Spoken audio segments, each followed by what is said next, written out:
brother-in-law and your niecey poo.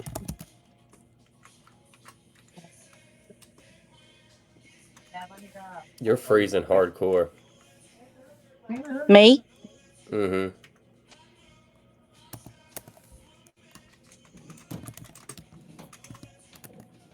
Is she freezing for you, Alex?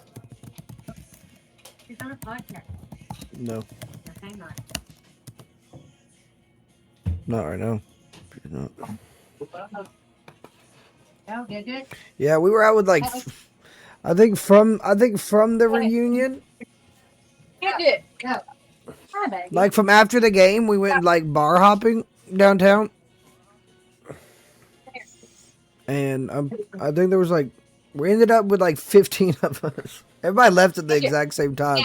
It started hitting like 2 o'clock. And we all were like, "Yo, let's go home. Let's go home. It's time to go." Where'd, where'd you go? We went to the Johnson Bar, which they had a live band playing, so that was pretty good. And then we made our way towards. We were gonna go to the Silver Bullet, but it's cash only. Oh, still? It was that night. I'm not about to pull out the I mean, it's ATM. been cash only for a while. I just figured they would. And then we walked around to. I'm Um, pixelated. yeah, you are. It's your connection. Uh, yeah, and then My we. connection. That's why you're pixelated. Let me turn off. Let me turn off Bluetooth and see if it makes it better. And we went to the Silent Brigade. How was that? Well, it's Both of funny. y'all are like going crazy for me right now. Both. I look just fine. I You're might. not too bad, Alex. But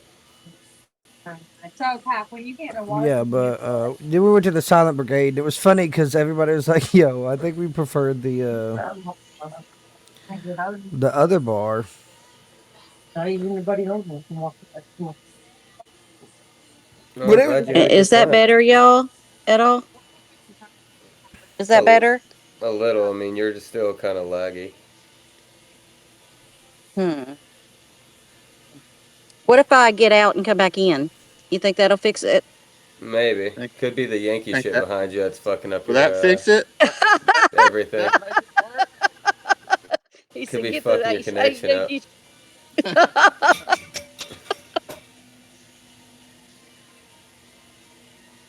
Oh, see, Alex, now you're 100% fine.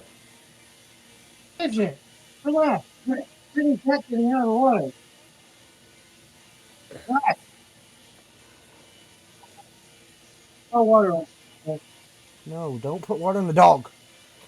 Better? A little. I mean, it might stabilize. I don't. I don't know. I don't know. It may stabilize, but we'll go ahead and get going here. What's Okay. going on, everybody? It's me, the Reeves fam TC, Hunter Reeves, back at you this week for a locked and loaded week here. A lot of shit happened this week, even though I missed a whole episode, which we'll talk about it. But I'll go ahead and let everybody else introduce themselves. Of course, I'm always here with Mama Reeves and my little brother Alex. So glad to have you guys here this week. Good to see you, Y'all got a Bubba. lot of talking going on over there. I cannot hear anything that's happening. I will have to probably have to go in the house because everybody's out here. So give me just a second. Everybody's out here. Gotcha. We know. There was so much going on. I could not hear a single thing that Me was happening neither. It's right just there. I hear everybody else's conversation All happening. right. Well, let me go in the house then. No, you're fine. Only being loud. No, it's just he said that he can't hear anything.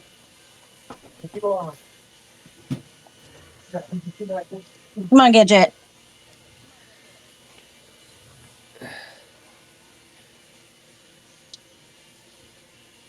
All right. Well, while we're waiting on her to get inside, welcome back to another week. A lot to cover this week, but I do want to talk about a gripe that I'm having. And I don't know if this should be a gripe with the WWE itself or if this is just a gripe with the USA Network. But I have been unable to watch Friday Night SmackDown for 3 days. Normally the replay shows up on Saturday. I Hmm. get the replay pretty quick. So I can watch it Saturday morning when I first get up, when I got the house to myself, with my coffee, do a little Cheech and Chong sesh, watch that, sit down, be able to like actually, do my notes. And I had no opportunity to watch it this week. It's pretending like last night's episode, or not last night. Well, was it last night? Yeah, no, No. 2 nights ago. It looks like Friday's episode is just unavailable through the USA Network. Hmm. That's strange.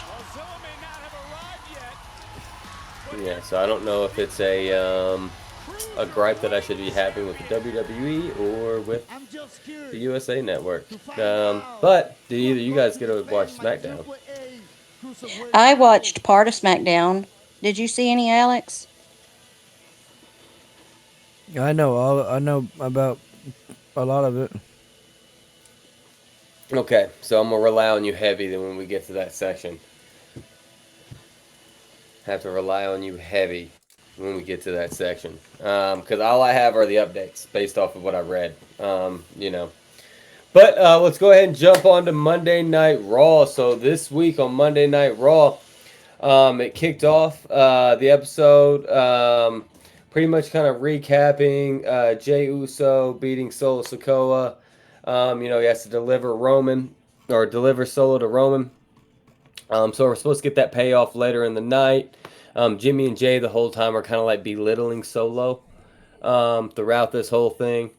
And then LA Knight kind of jumps in to kind of have Solo's back um, during that promo. But then, of course, everything comes out. They go out. It's supposed to be delivering Solo to Roman. They're doing the whole thing. And then it looks like LA comes out. He gets beat up. They're telling Solo to take him out. Solo has like the Samoan spike, like he's about to do it, and then boom, he hits it on Roman. And then It's a they kind great of was able segment. to, kind of push forward the storyline there. And then I liked how Solo kind of scooted out of the ring there before Roman ever had a chance to get up, right? So, what do y'all feel Well, about that? How you I feeling? mean, if you Jacob is obviously getting very frustrated because he's the werewolf and Roman's trying to tame him. So he let Solo do whatever Solo wanted to Roman, and that was hilarious, in my opinion. Yeah, him just kind of standing off there after being like yelled at by Roman, like, "Oh, you only do shit when I Mm-hmm. tell you to," and It's technically he couldn't tell him anything because he got Samoan Spike. Mm-hmm. I just think Jacob Fatu looked at it as like it wasn't his problem. It's not his beef. Well, I think that was funny. First of all, I would totally um think a solo Jacob.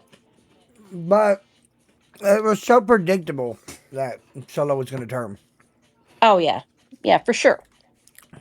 Definitely knew that was going to happen. He was He never going to wasn't about fall to in turn on line. LA Knight. First off, Mm-mm. He wasn't going to fall in line for sure. So, do you no think this is setting up? Do you war think this is games. setting Yeah, up Jacob turning on the bloodline? oh, Yes. I was going to say I think it's setting up a war games. Mm. Possibly though. Yeah, you think it's setting up war games? Yeah, you got Jay, Jimmy, Roman, and Jacob. You got Solo, uh, LA Knight, and LA, the other Royce dude. Keys. All they need is a fourth. War games. Who's going to be the fourth, you think? Yeah, it could be anybody. That's the greatest part. Who hates the bloodline? Everybody. CM Punk? True, everybody. And no, everybody hates the bloodline. No one can stand the bloodline. Mm, They're true. like they're like the Nexus. Seth Rollins. Nah. Him and Roman have Nah. squashed. Yeah, you can't do Um that one. Nope, they're like the That would be next. about the only one you can't do. You could do Cody Rhodes. You could mhm. do uh, Brandy, Sammy, Kevin, Punk. You know what I mean? You could Priest. you could do majority of the You know, roster. That's true. you can really do anybody except for Seth Rollins in that, Who just would because be of what your just happened. favorite to pick if they were setting up war games as I the would love fourth? to honestly. I would love to see them have Damian Priest, kind of set up like a Damian Priest solo run. Kind of getting back to the Archer of Infamy. Not this Mhm. like joke side character. Because remember, he got that he a couple weeks ago. He cut that promo on Cody about how he's tired of seeing all the same fucking heads at the top. And you Mhm. know what I'm saying? And then once he's done with his tag team shit, it's time for it. You know what I'm saying? They better be on. They Oh, better that would be be on brilliant because watch. Roman's had gold forever and a day. It's funny because who Mm-hmm. I picture going against him is Tamatonga.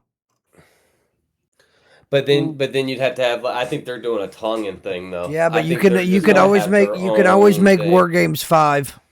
They've done it before. I'm just saying And though, you but I could feel like the bring in the Tongans are their Tongan own thing. brothers. They don't want nothing to do with Solo. That's the so why would they go and tag with Solo during a war game? But if you left out Royce Keys and brought in the Tongans, But then yeah, that would be them taking a step backwards, and which is the opposite of what Haku's been telling them this whole time. true. Haku told him to leave Solo, so now he's gonna go tag up with Solo. Like you know what I mean? Yeah, Like but that's the opposite I of what think the he's been hate for telling them. Roman would outweigh that. But they even said they don't have any hate for Roman. It's not even they don't have it. Like even remember the whole like thing backstage. Like they don't they don't give a shit about what Roman has Mhm. going on. They're Tongans, right? They're not Ananois. They're not Fatus. They're Tongans.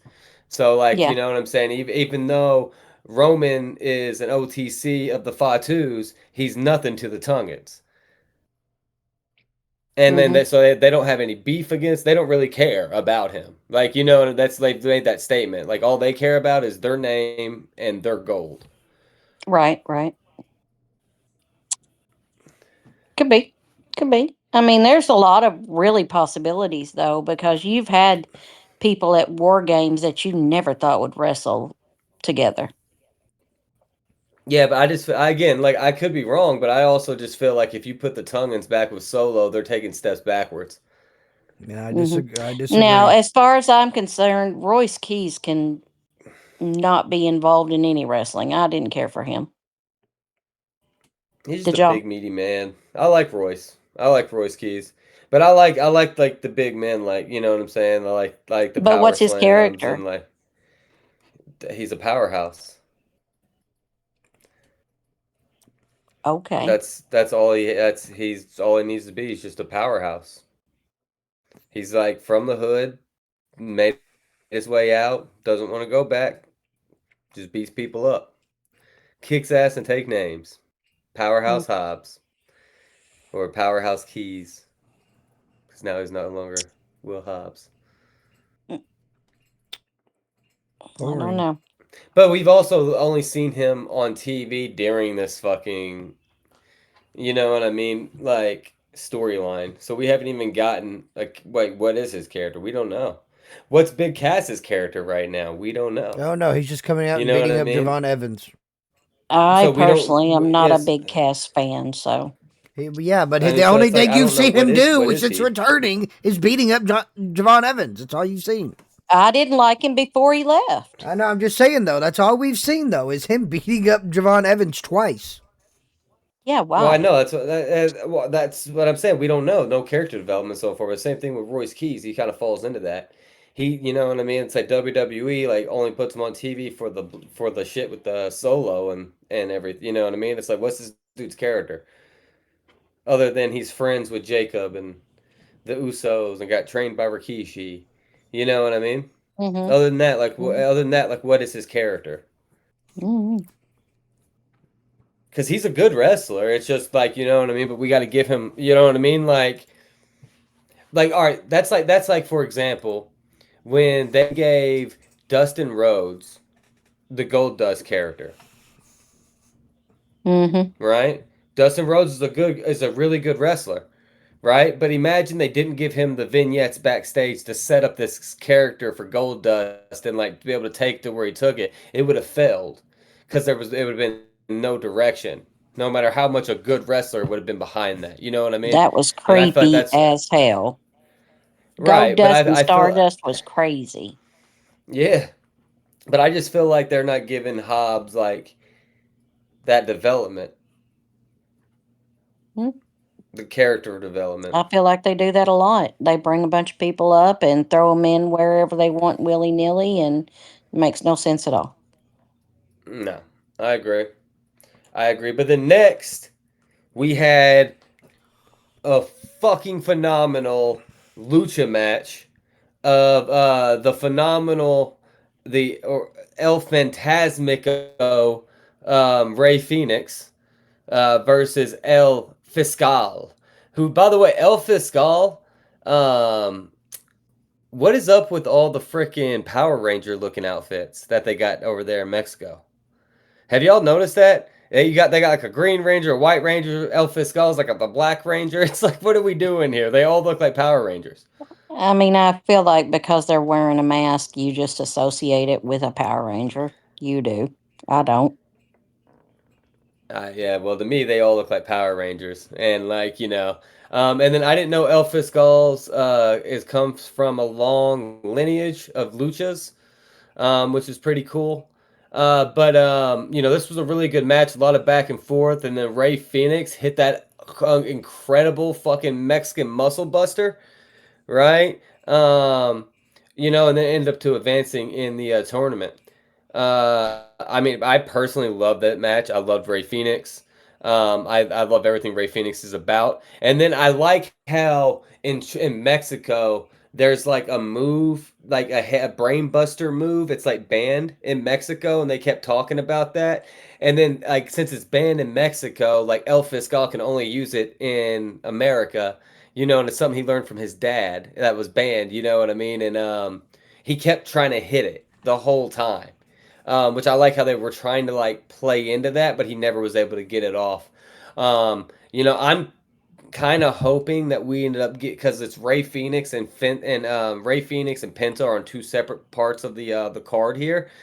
They could Hmm. meet in the semis or the finals, right? They could meet in the finals before Roman, which I think brother versus brother could be amazing in a showcase because we already know how great Penta is, right? But we don't know how great Ray is, other than like the ones who know. But a lot of WWE fans never watched AEW, so like they a lot of them don't know how great Ray Why Phoenix are is, we setting up a lucha to fight Roman? well, because they're trying to get more eyes on AAA. Okay. And you Doesn't make much remember, sense to me.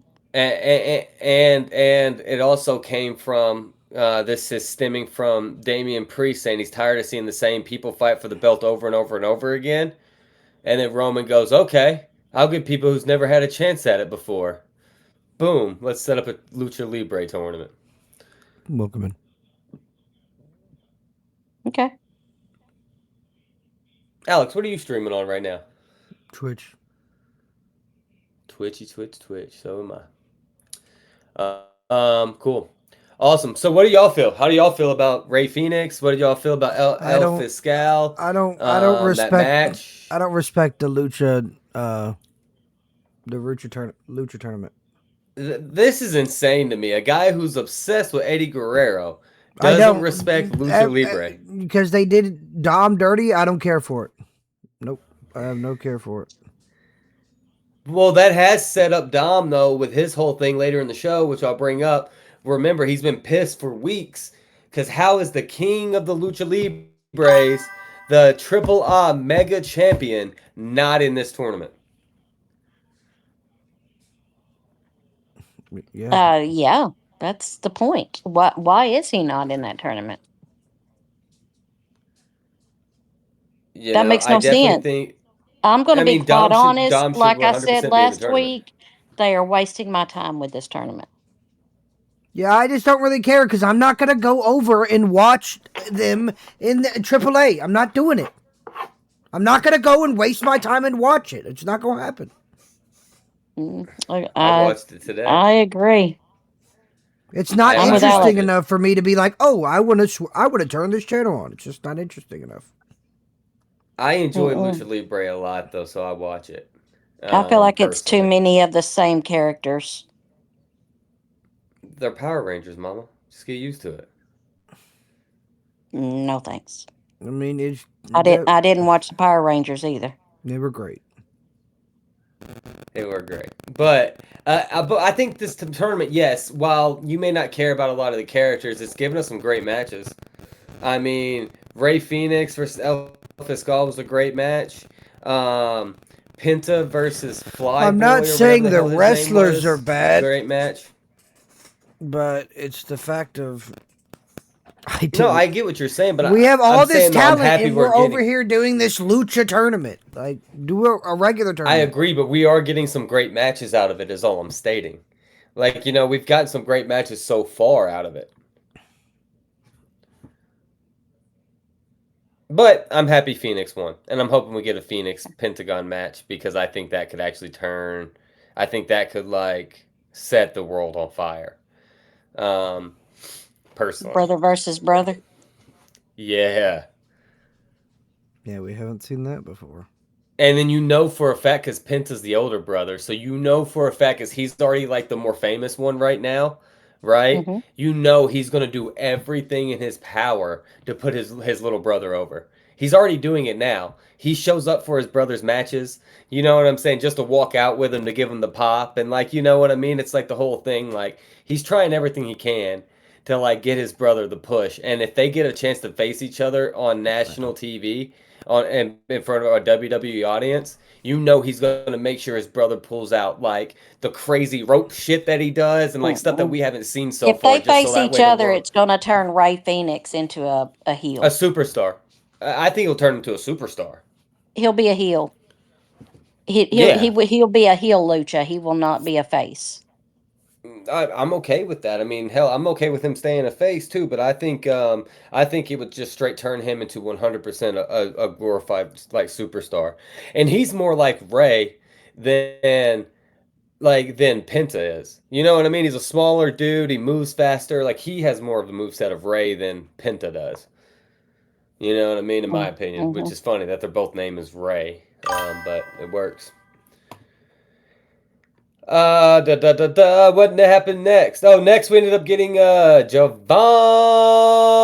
Evans versus the You boy, squarehead bouncy. himself, JD McDonough, the box head man himself. Mm-hmm. So this was a really good match. Kind of impromptu, came out of nowhere type thing. But I do like how they kept referring, like every time Vaughn would lay a punch on JD's head, like they were, ever since that thing happened where he did the flip off the and hit the commentator desk and somehow didn't get a concussion and didn't die. I love how they're using that as he must have a head of steel and his head must be extra strong because every time Javon would kick his head or like hit him in the head, it would hurt Javon. Like so, Mm-hmm. I think that was interesting. Kind of long term storytelling WWE's doing there with JD. But Javon did the same typical shit he's been doing, and then picked up a win. It was just Yeah. another Javon match. I mean, again, my Stop same sneezing. critiques go on. That's what they have been. Javon needs a better. He needs more moves. He needs a bigger move Mm-hmm. set, and he Mm-hmm. needs to get. And he's got to put some size on because he's too small. Mm. He's too small to be believable. He looks too much like a basketball player. I I want to see disagree. like I he disagree needs more 100%. muscle. Nope. That's what they told Shelton Benjamin. Look at him now. No. Disagree. 100%. No. What do you mean? They That's what they told I told Shelton don't. Benjamin. they Shelton told Benjamin never Shelton looked like a Benjamin he was basketball always player. too small though. That's what they've always told him. Alex, but Javon Evans looks like he's 120 pounds soaking That's wet. I get fine. He's a high he's flyer. more He's than not that, but he supposed to look looks tiny. meaty. He's bouncy. He's a You high put meat flyer. on He's him, not he ain't supposed gonna be to. He's bouncy. not supposed to look like Randy and these middleweight guys. He's a high flyer. He's Then supposed you to then be you can't then skinny. you can't put then you can't be putting this guy up against the big Casses and the Rusevs because like his Yes, you moveset can, is because Rey not Mysterio believable. did it. He went against Batista, Big Show, Javon's not Kane. believable. He did it. Javon's not believable And at and and all. and the 5'8" Rey 0%. Mysterio was no. Come on, Wait, yeah, he at least had muscle, bro. He at no. least made a story. He told a story. Javon is just doing the same fucking six moves over and over and over again. Like And like he's boring. He's I boring. I uh agree with I the I personally Javon is think agree he's with the boring. boring. move set. The move set, I agree, it needs to be updated, but he doesn't need to head muscle mass. No, no, no, no, no. Not as a high I think flyer. he needs a little more muscle mass. It I takes think away he, from his he being a needs to high be like flyer. Jeff Hardy size at least. I don't think that he needs necessarily more muscle mass. I do, however, think he is boring. I think he needs to be like Jeff Hardy size at least.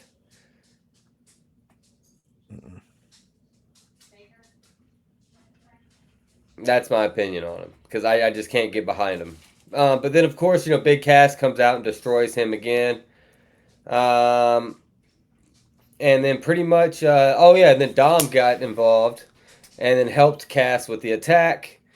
And then kind of, Big Cass got out of there, and Dom continued just to get, more comfortable being beside Big Cass. So I think this is kind of becoming a splinter where Dom might lead Judgment Day and might even pair himself up beside Big Cass. I've been saying that. What do y'all feel? How do y'all feel about that? I mean, Judgment Day's done.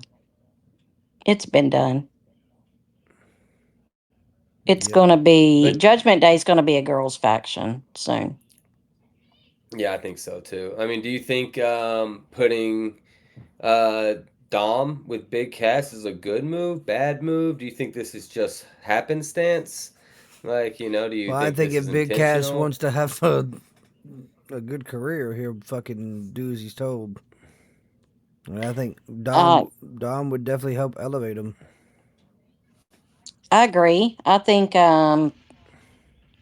until Enzo comes back on scene, If he ever comes back on scene, that's not we're even a gonna be guarantee. having a big cast Dom and JD Because what if thing. Enzo I never mean, comes back?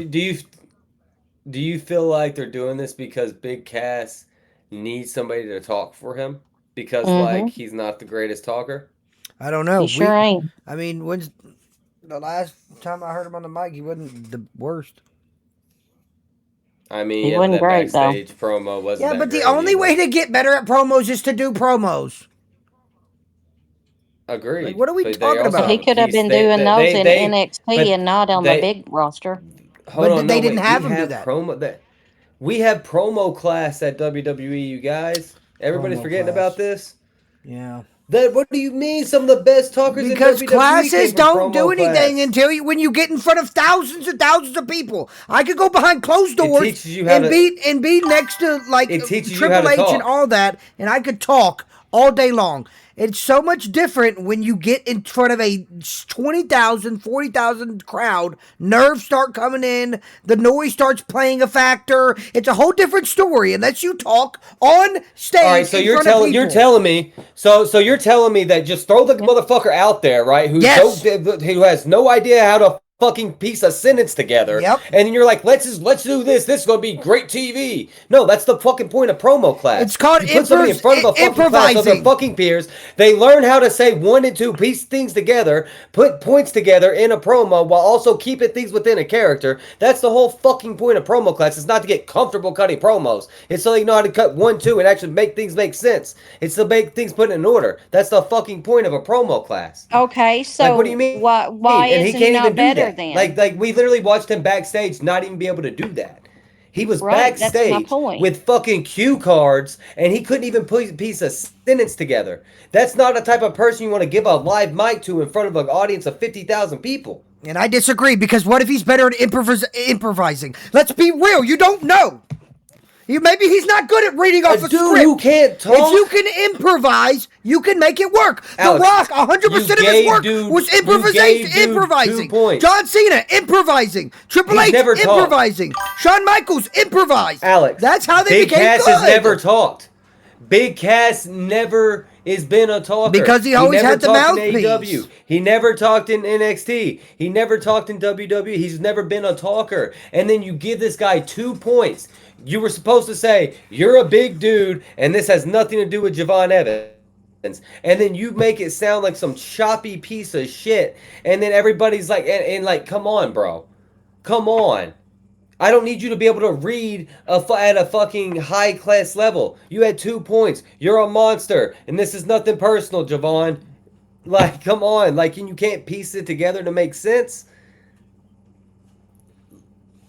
I mean, once again, Big Cass needs somebody to promo for him. You don't know until you improvise. If he fails at an improvisation, then yeah. You could have somebody talk for him. But don't speak I feel before. like if you give somebody 2 points, I feel No. like if you give somebody 2 points, that gives them plenty of improvisation. Like, if you get 2 points, all right, I got to get 2 things apart. You got 5 minutes to get them apart. You got 5 minutes to get it out. Yeah. Improv. And I think it's a lot harder when That's you're what all used the to having best did. somebody talking for you. So. I'm When just you're saying, so that's what used all to the not best being the did. guy talking and you would just stand there and be the muscle, I think it's a lot harder to then turn that switch on and fucking do the points because you're not used to doing it. I do so, agree with that. Once again, reading a so cue throw 'em in card is NXT. harder. Then, in my opinion, I'm not good. It's just like taking a test, right? I can't take a test and do good, but if I could do all the homework in the world. But once I get to that little test, I'm cooked. Maybe he's not the best card reader. Maybe he's a better improviser. Well, Alex, you are contradicting yourself. I'm not. If he gets 2 points, if you get 2 points, you're not reading off a card. You are improvising and trying to your get 2 exact points words. across. He read the off whole of purpose cue cards. The That was your purpose exact of words. a promo with 2 points. There's 2 points. That is promo. a script. You're a fucking monster. That's a script. And Javon Evans, this doesn't matter. Like, what the fuck are you talking That's about, Alex? a That's all script. improvisation. That's a script. You had 2 points. Alex, what is the script. fucking point of giving somebody If a I mic and be like, write just something talk down nonsense? and you read off of you it, give it's a somebody script. points so they It's have to a go through a script. storyline. What is the fucking point? If I write Alex, something you had down 2 and you points read to off of get it, things that is called across. a written Alex, script. you are sounding like a Script. fucking moron here, bro. It's a script. You are sounding like an idiot. You just said a cue You card. are if I sounding give like you an something idiot. to read off of, it's a If fucking you give me script. 2 points, that means I can It's get a them across script. however I want. It doesn't mean I have to read them, Javon, I'm a monster, then this. It doesn't mean I'm reading anything. It means I got called a 2 script. points that I have to get across. That is the purpose of a promo. You're told you need to push forward this storyline. You have to get across this and this. What do you mean? You improvise it for however you want. That's exactly the point of a promo. If there was cue cards, he was backstage, you supposed to have 2 read the points to get exact across. words off the cue card. Script. Oh my it's God, not Alex, improvising. you are not even. You're not missing the improvising. whole boat here, bro. No, You are I'm missing the staying whole on the fucking logical boat. one. If I write something You are down not. and you read There is from zero it, logic it's a behind what you're script. saying. It's a script. Alex, you sound It's like a a moron. This script. does not make sense. How does that And sound there is no moronic? script. A script is something multiple you words. write You have and to then say read something from, word correct? for word. So if no, I have Alex, a cue card, Alex, that's no, a script. No, Okay, no, stop. no. Yes. That's not a script. There are, Yes, it there is. are 2 Something points. else. If there are Yes, it 2 is. points, you can push forward. There is no fucking script. A script is a word for word. I can It's show a you a script. script. I write scripts for work all day long. It's a I tell script. people what to say, word for word. If for I word, give for you word, what for to word. say, It that is literally a says, script. You say hi. If the customer says this, you go here. That is called a script, Alex. When you have points, if you're good, you get little points. It's like, hey, you're put over stacker 2, put over this. Boom, there's your points. You get there however the fuck you want. Like that is what No, a promo if you tell me is. what to That say is on not a cue script. card, it's a script. Script. That's all I tell you. I'm reading word for word All right, what you all wrote. right. Clearly, you have no idea, and I you have don't know no what idea. you're talking about. You're saying something You really written down don't. that you're reading Alex, from you really, isn't a you script. really don't. Who's the dumbass? You really don't. Who's the Because, real dumbass? Alex, If you write something down on a piece of paper I write and scripts do for this. a living. Hey, I write scripts for a read living. this, I know word what for I know word. what the That's a difference script. between a script It's a is script. and then 2 points that you have It's a to script. get across. That's what I'm is saying. fun, And you y'all. are trying to sit there and tell So me that much there's fun. word for word 'Cause that it's you a have to say, script. but it's not. It's not. It's not a script, Alex. There's a difference between a script and then 2 points that you have to get across. There's completely two different things there. A script is word for word what to say, how to say it. If you ever looked at an actor's script, it says Tom said XYZ. There's no improvisation there. Bob then answers going XYZ. No improvisation there. That's like me saying a A customer script says is a hi to written you. set of instructions in If media you that say tells hi, an you say actor hi to a what to customer. say or Did they do. wave at you? If they wave at you, go this way. If That's a they don't, go this script. way. That's That is a script, crazy. Alex. Yeah, That is a script. and the definition of a script, Hunter, That's is a like set of that, instructions Alex. in media. It tells an Bullet actor points are what not a to script. say and do. Bullet points are Guess not a what? script. That's a Bullet script. points are not a Sorry script. to tell you. Bullet That's points are the not a actual script. Bullet definition. points are It's not the a script. definition. It is Bullet a points script. are It not a is. It is script. a script. Bullet points Says it are right not a here. script. 0% a Says it script. right here. I've done public speaking. I've done public It speaking doesn't matter classes. what I've you've written out done. speeches, The which are definition a of a script, script. and then That is I've the done definition. bullet points, Doesn't which are matter what you did. portraying an information. Alex, this is the thing that It you doesn't matter what you don't have did. no idea what you're I'm talking reading about the here. definition. This is the part. We This is the move part where you're on not to have the nothing to talk next about. match. Bullet points are not a script. That's not word It for word. was. What you It have to told him say. what These to are things say. that you have to Y'all can push agree across. to disagree. Let's move It's on. not. It's not. It's not what Google It's says. not. But Right here. whatever. We'll keep pushing The definition. because okay. Y'all could I argue don't, about Alex. this all day. Bullet Let's go points on are with not a script. wrestling. It Yeah, is it's what it on the is. definition. It is. If it gives you something to say, it's a Is what it script. is. Yes, it is. Look up the Alex. definition. Okay. Hunter, And the next you match can't was call me what? stupid if I Google it and it tells me the definition. Just because Alex, that's your bullet points interpretation are not a doesn't mean your script. interpretation is Bullet right. points are not Sorry to a tell you. script. You Bullet can't points fix are the not a script. dictionary, Hunter. Bullet You points can't are fix not the a script. dictionary. Bullet points are not a You script. can't fix the Bullet dictionary. points are not a You script. can't fix the dictionary. Bullet points aren't a You script. can't fix the dictionary. Alex, bullet I points can are not repeat a script. myself too. Let's look at the 90s. I Look can at the repeat 90s myself and then too. look at the early 2000s when things were 100% written out. It's not Look hard. at the It's difference not in the hard to promos. rinse and Guys repeat. would even tell you. It's not hard to rinse and repeat. Would they consider the bullet points that they would Google get it. and would they consider the bullet points a script compared to like when Roman was getting his entire promos written out from Look up Vince the McMahon? definition Which of one a would you consider a script? And then they would Look always up tell the you the ones that definition. were written out where they Look were up the no definition. improvisation are the considered a scripts. Look When up they the can bullet definition. point, then you can improv off of it. That's exactly what it is. Look up the definition. So, next, we ended up having Becky Lynch and Stephanie Vakir versus Liv Morgan and Judgment Day. So, Boring. Mhm. Couldn't stand it. this match was pretty much just pushing forward the whole women's title picture. It was will Becky and Stephanie be able to coexist, right? They couldn't seem to get on the same page the entire time. Mm-mm. Uh, they were both just focused on trying to get to Liv the whole time, got in each other's way. Judgment Day took advantage. Becky tried to help, tried to save Stephanie at some point in time, but Judgment Day overwhelmed them. Ended up picking up the win. Um, yeah, I'm not into Stephanie. Still can't get into Stephanie. Everybody says Mm-mm. that she's the next giant women's star. I just cannot seem to get behind her. From where? How? How? How is she the Uh, next women's star?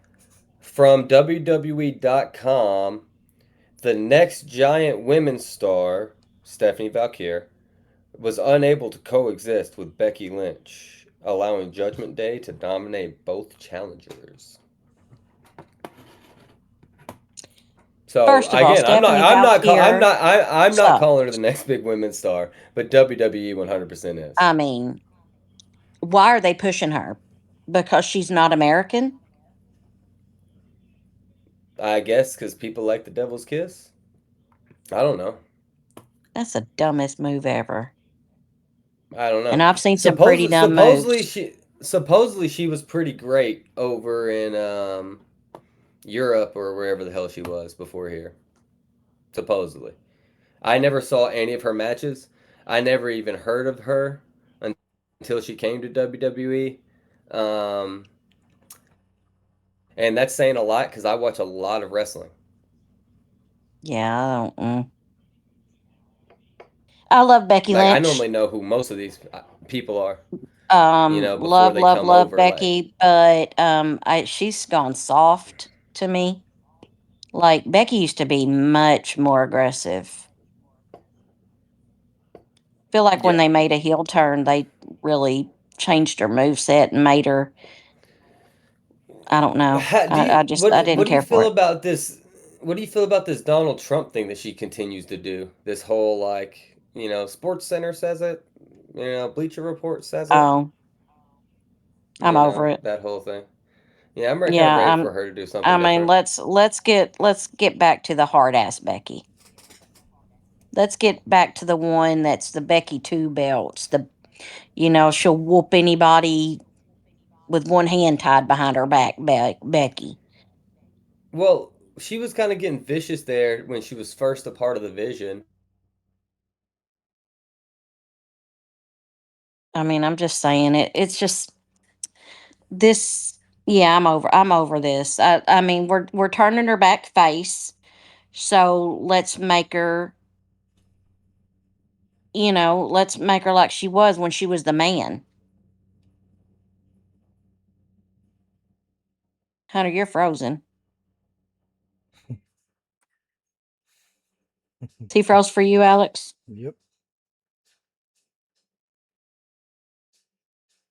Hunter, you're frozen.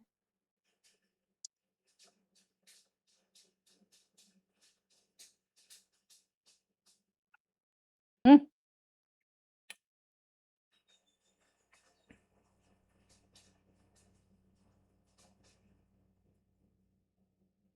what's going on? Mm-hmm. It's frozen. Nothing you can do about it.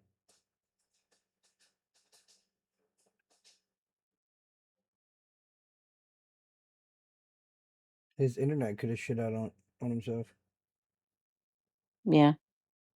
Will that be cut out of the feed then? All of this won't be in it, right? Yes, it will. Oh, Mm-hmm. Mm-hmm. so what do you think about Becky? I don't care. You don't like Becky Lynch? I just don't care for the women. Them. Yeah, I love the women's division right now. No, I like the women's division. I just don't care for them. I don't care about Uh, Becky. I don't care about Liv. It's all overdone. oh, he left us, and he's the one recording, right? I'm recording too. Oh, you are. Okay. Well, I mean, I love Becky. I loved Becky when she was Becky Two Belt. She was the man, whatever. I loved that, but I don't like this current version of Well, Becky. this current version isn't Becky Two Belts. She's gone No, that's what I'm crazy. saying. That's the difference. She went Yeah, crazy holding so the Intercontinental Championship. You'll never see her as Becky Two Belts anymore. Won't happen. But I I mean, mean, I'm just saying it was a much better, to me, it was much better. She was a better character then. I guess I liked her. I like her being crazy. You do? Okay. I mean, do you feel like, because it feels to me like she's more of a, oh, I got to run and hide Yeah, she character, is now. not She's a, crazy. That's the point. Yes, she's crazy. but that's the point. She's not That's why fighting. she keeps bringing up the sports magazines when they said the man, the best women championship ever. All those things are real. That's why she keeps bringing it up because she's crazy. She's loony right now. Okay. That's her whole character. She's like a like a like a Bray Wyatt character that's gone crazy. Mm, They're just gonna keep I hadn't repeating thought, themselves and repeating themselves and repeating themselves because that they're stuck in that loop. They're stuck. yeah, okay. Yeah, she's crazy. I hadn't quite thought of it that way, but She's I see where you're going with she's that. supposed to be insane. That's the whole point of it. Okay. Huh. I hadn't Like with the really thought of it Intercontinental from that point Championship, of whenever like she couldn't handle losing it to AJ Lee, oh, she was crazy. that's a good point. That's a good point. She It made started her crazy. I gotcha. she started losing her mind. Yeah, that was the best part. Mm, okay. All right. And what about this Liv Morgan character? You care for her I mean, at all? I like Liv, but I just don't. Just all overdone. I mean, I'm glad that it's her song for the entrance. Yeah. What about I'm starting to really like Raquel Rodriguez. I've always liked her. I No, I like. mean I'm liking this new version. Oh, the Kevin Nash version. Yeah. It's not bad. What are they calling her? Big Big Mama. Big Mama. Yeah. I really like it because I think her move sets are much smoother. She looks better doing them. And I feel like she's really in. She's 100% in on this. Yeah, I think she's You having know? fun. Yeah, I like it. Yeah, me too. I mean, I've always liked Raquel though. Hmm. I mean, I thought she had so much potential, but they weren't really using her correctly. And now they're finally are doing what Mm-hmm. she needs to be.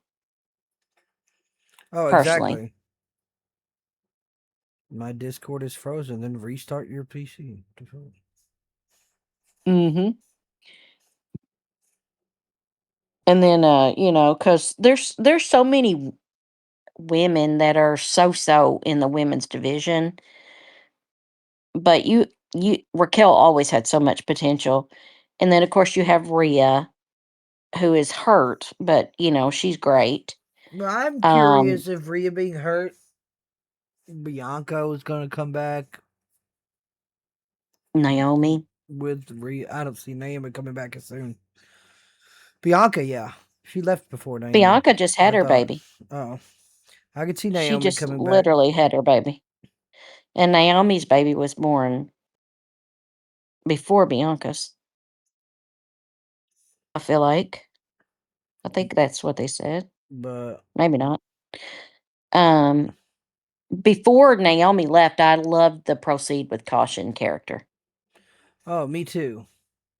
I thought that was a good, I thought it was funny because much better than I liked the Glow it character. kind of played into her being pregnant. Pregnant. Hmm. So I did really I loved that character, much better than the Glow character, and I mean I just thought that was a really good, and she was really showing what she could do during that time. But and now she's gone, Bianca's gone. I wonder how they're going to bring them back as far as what kind of character development they're going to do. Are they going to keep them where they were? Yeah. You think they'll still Hmm. be the Proceed with Caution and Yeah, the but then Bianca? With Naomi having a child, though, she could join the bloodline as the first woman. You're right. She could. She could. That might be an interesting switch up with a woman in the bloodline. But then what about Nia Jax? Isn't she a? Then she would have to join as well. Mm, she's looking good. Hmm. She's lost weight. She's she's looking good. I've never thought of her as a really great wrestler. No, mid Um, Carter. yeah. And that Lash Legend, I'm not seeing anything impressive out of her. She's just big. Mm-hmm. It's the same as Jade Cargill. She still hasn't improved in her. She's just big. She hasn't improved at all in her not botching. No, she just looks like she's gonna hurt people, Hmm. which she's done before. Which I know Hunter loves Mi Shin. What do you think about her? Who? Mi Shin, I don't know who that the is. one that's protecting Jade, her and that bee fab. No, no. They all got cut from the WWE. They all should stay cut from the WWE. I agree because I haven't seen anything that's made me wonder why they brought her back. Yeah, no, it's not. It's not good Mm-mm. Mm-mm. at What do you all. think of Soruka? I mean, she's all right. I'm already kind of bored of her. Yeah, but I think she's got potential. We can see some good stuff out of her, I think. Possibly. Hmm. I I mean, mean, just she she has potential, but depends on what they give her as a character, how they how they do her. yeah. It's just like Well, because high flyers just don't get the respect as they used to. Why do we need high flyers to look like not like high flyers? yeah, Like I Jeff mean, Hardy was not considered a high flyer. He just did stupid shit. hmm, but So Ruka reminds me so much of Lita. Yeah, well, Lita wasn't a high flyer either. No, but she has the build and the attitude, kind of like Lita to me. But yeah, it's the simple fact of like let characters be their own characters. Mm, You can't have high flyers looking like fucking middle heavyweights. agreed.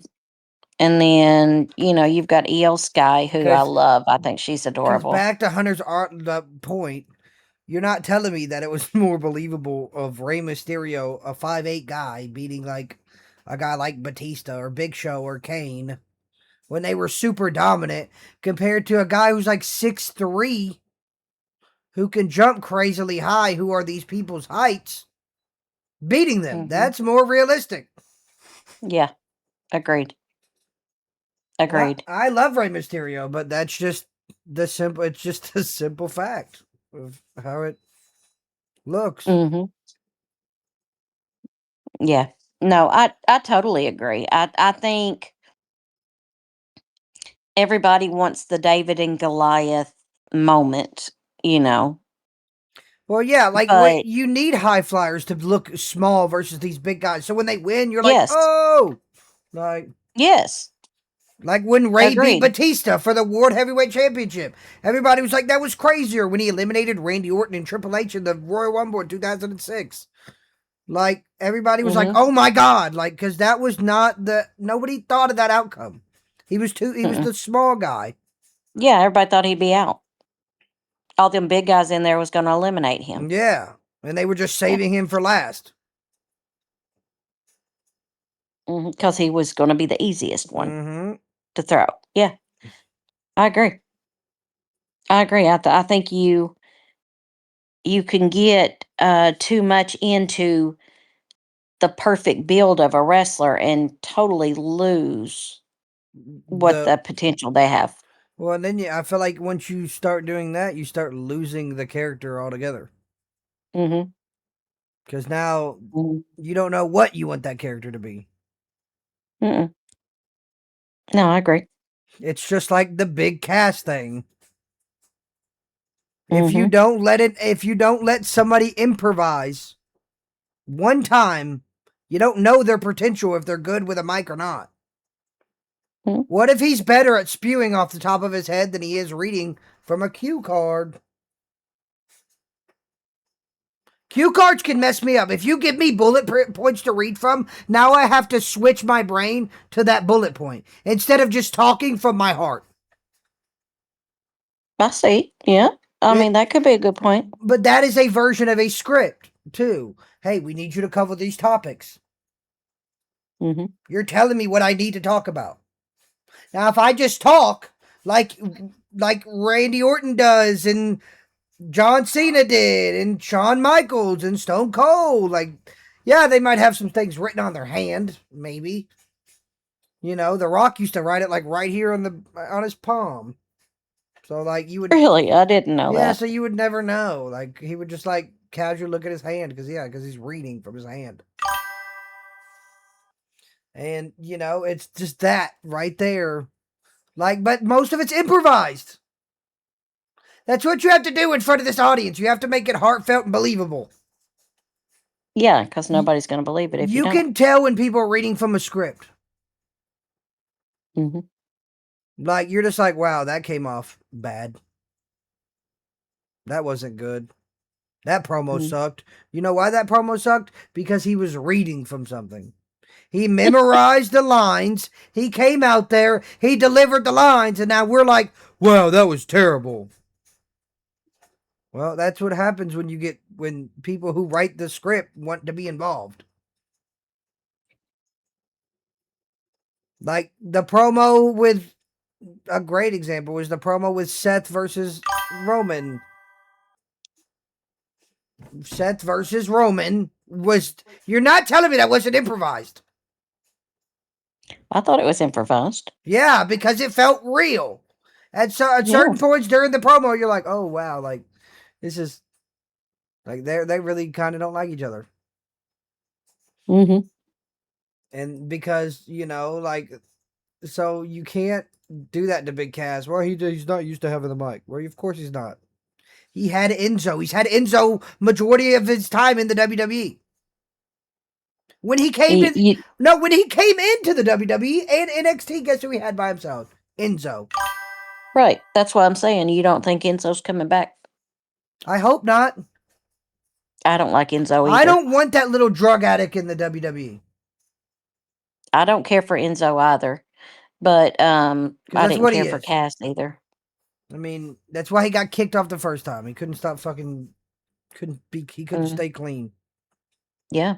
So which means he didn't Eh, care about the business. I was watching about Big Cass too, and he said that he was fired also because of drugs. Yep. Um, but he's gotten clean. The question is, has Enzo? Or does If Enzo they're care bringing him enough? back, yeah. And does Enzo care enough to not be like? What if they don't let him be the Enzo that comes back? Mm, What if they tell Enzo, you got to go to a new character? We're not doing Enzo again. yeah, will he do that? That's I what I'm don't know. saying, though. If he didn't care for the business to begin with, what makes you think he's gonna care? If they're gonna change his character, if they're gonna if he's gonna stick to it. Right. He's too loose of a cannon. Yes. And But in showbiz, I just think that's a bad combination. I wasn't a big fan of Enzo Cass anyway to begin with from the very first. So for me, I could care which less I for know them. I know Hunter always liked them, but I was always saying that they were Well, he only it was likes them because they say the three same lines every time. They're like a broken record. they are. Like, yeah, the Dudleys had fucking get the tables. His internet went out. Yeah, but the Dudleys had that. Yeah, but they also had But they could that was they didn't say that.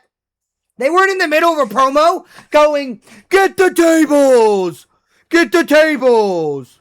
They weren't doing that. no, they only did that during their matches because they were hardcore Yeah.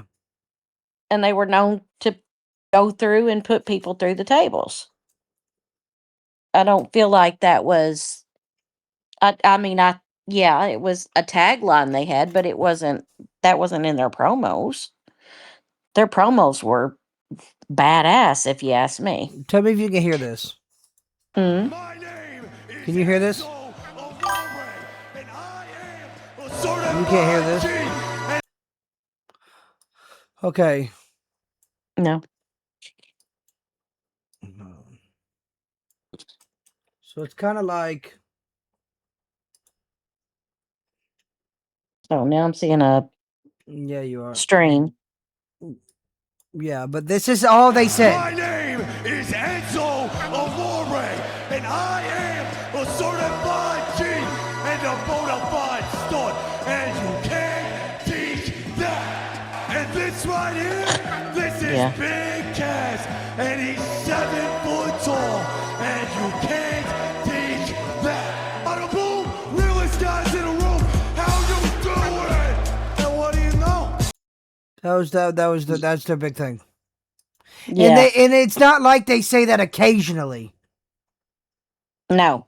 They were always saying that. They say it every promo. Mm-hmm. And you can't teach that. Okay. Okay. It's just old. It's stupid. You know what you can't Mm-hmm. teach? Not to do drugs. You can teach that.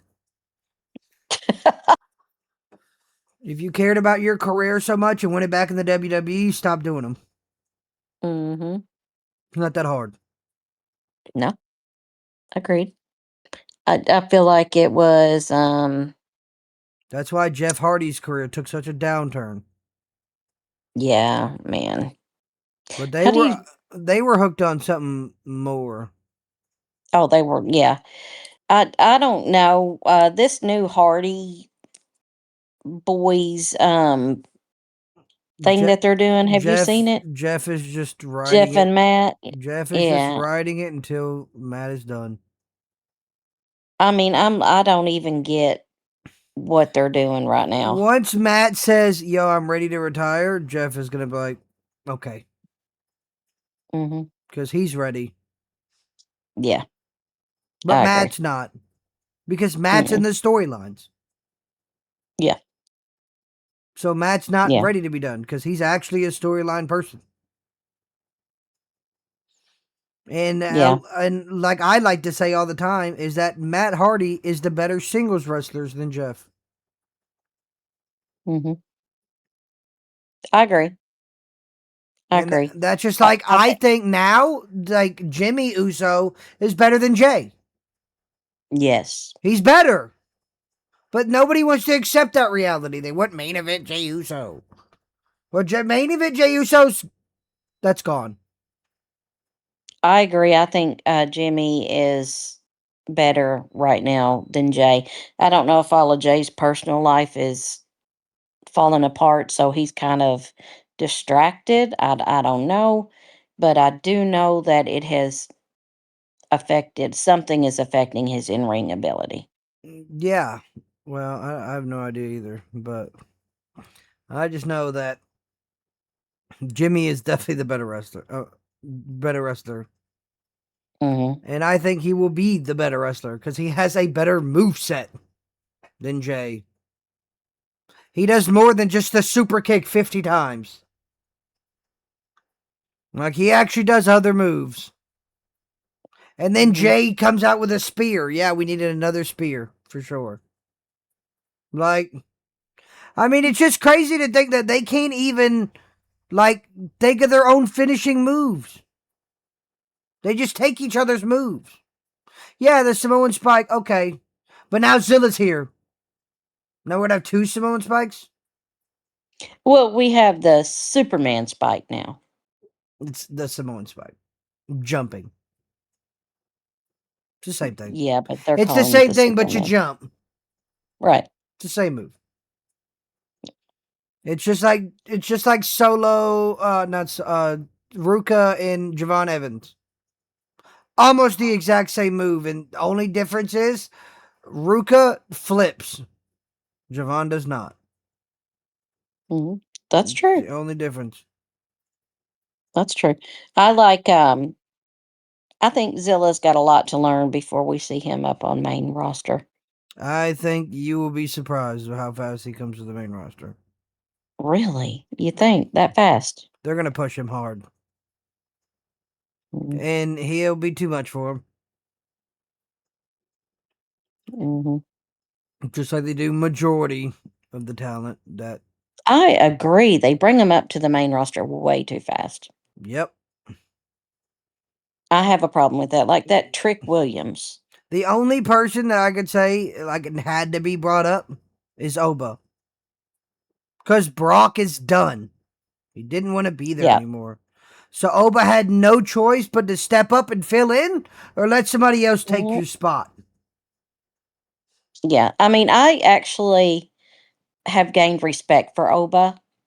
At first I was like, why? The only issue I'm going to have, it's what I have right now with the WWE, is people not losing. Mhm. It doesn't make a good storyline for fucking Oba to win 19 matches in a row and never lose one. Agreed. Or like anybody, like Roman Reigns doesn't lose all these fucking matches, but he gets beat up. Like, how does that build a? How does it build a storyline if one person never loses? Like, Doesn't make any that's sense. what makes rivalries great. Like Edge, this is like a great example. Edge versus John Cena. The belt was passed back and forth so many times because they were beating each other constantly in and out of different cities. But the feud Mhm. was like going outside of television, and Mhm. like, I mean, and now it's Roman Reigns. No, he doesn't lose ever. He's the OTC. He can't lose. The Rock never lost. Rikishi never lost. Every Samoan in history has lost. Mhm. Like, that's just like him holding the belt for 3 years. I couldn't stand that shit either. Oh, I hated that. And never wrestling. And then people try to say it. Oh, it's a career defying run. Yeah, when you don't wrestle for sure. Rhea Mhm. gave up the belt as soon as she got hurt.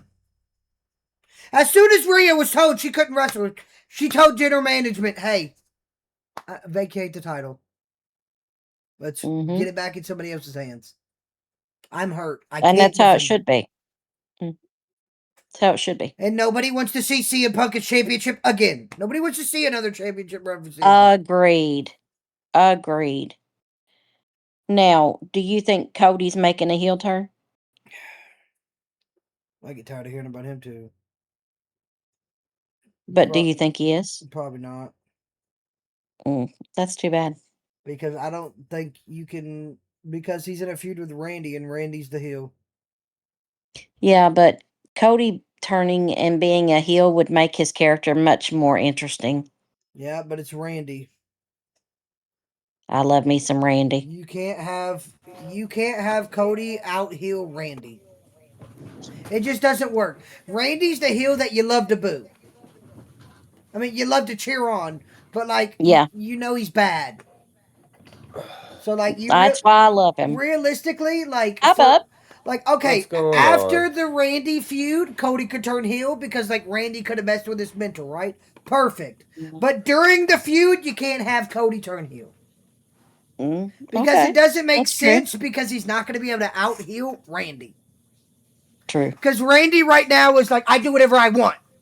You can't have Cody being like, I do whatever I want. Okay, like, where's the story go from there then? You just do what you want. You know what I'm Mhm. saying? Like, so Mhm. for sure, I feel like you could definitely have where after the feud, Cody turns heel. Because it's the perfect time with the way Randy's treating him. Yeah. Well, because Cody's character to me is stagnant. There's a lot of stagnant characters. Mhm. A Agreed. lot. Agreed. So what did y'all cover? Nothing. We were just basically talking about different characters. We weren't talking about the shows or anything. We talked about Enzo and Cass and Cody and Randy and most of the women wrestlers. Mm-hmm. All right. All right. Well, before my internet went out and everything froze up on me, we were finishing up with Becky and Stephanie. Mm, Um, yeah, both just. I think we were done with that, right? Continue to move yep. on. Yep.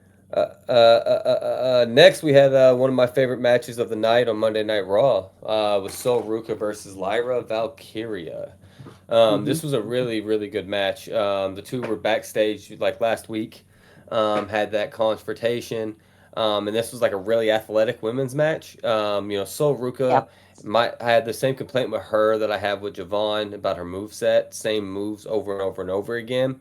Yep. But Lyra, though, even though she didn't pick up the win here, Lyra, though, was Mhm. the truth. That like jumping neck breaker off the top rope, KOing to the outs, that was nasty. Um, Mhm. dude, I'm telling you, like Lyra keeps kind of leveling up ever since she's been putting out like this statistic character. I feel like she's personally been leveling up also time after time. But the Soul Snatcher, I get it that they're trying to use it kind of like an RKO out of nowhere, but it can't Mhm. be used out of nowhere. and like the spot they're trying to set it up to where it gets used out of nowhere, but the spots are like so like pre-set up. Does that make sense? You know what I mean? That it's Mm-hmm. like it's not from out of nowhere. Even though No. they're trying to get it to be. Yeah. What did y'all think? I mean, this new Lyra character is really kind of interesting in her sadism. Yeah. Like she all of a sudden flips a switch and goes really dark. But like Alex and I were saying, um, so Ruka's moveset same as Javon Evans without with a flip. Yeah. Without all the extra flip shit. Yeah. Mm-hmm.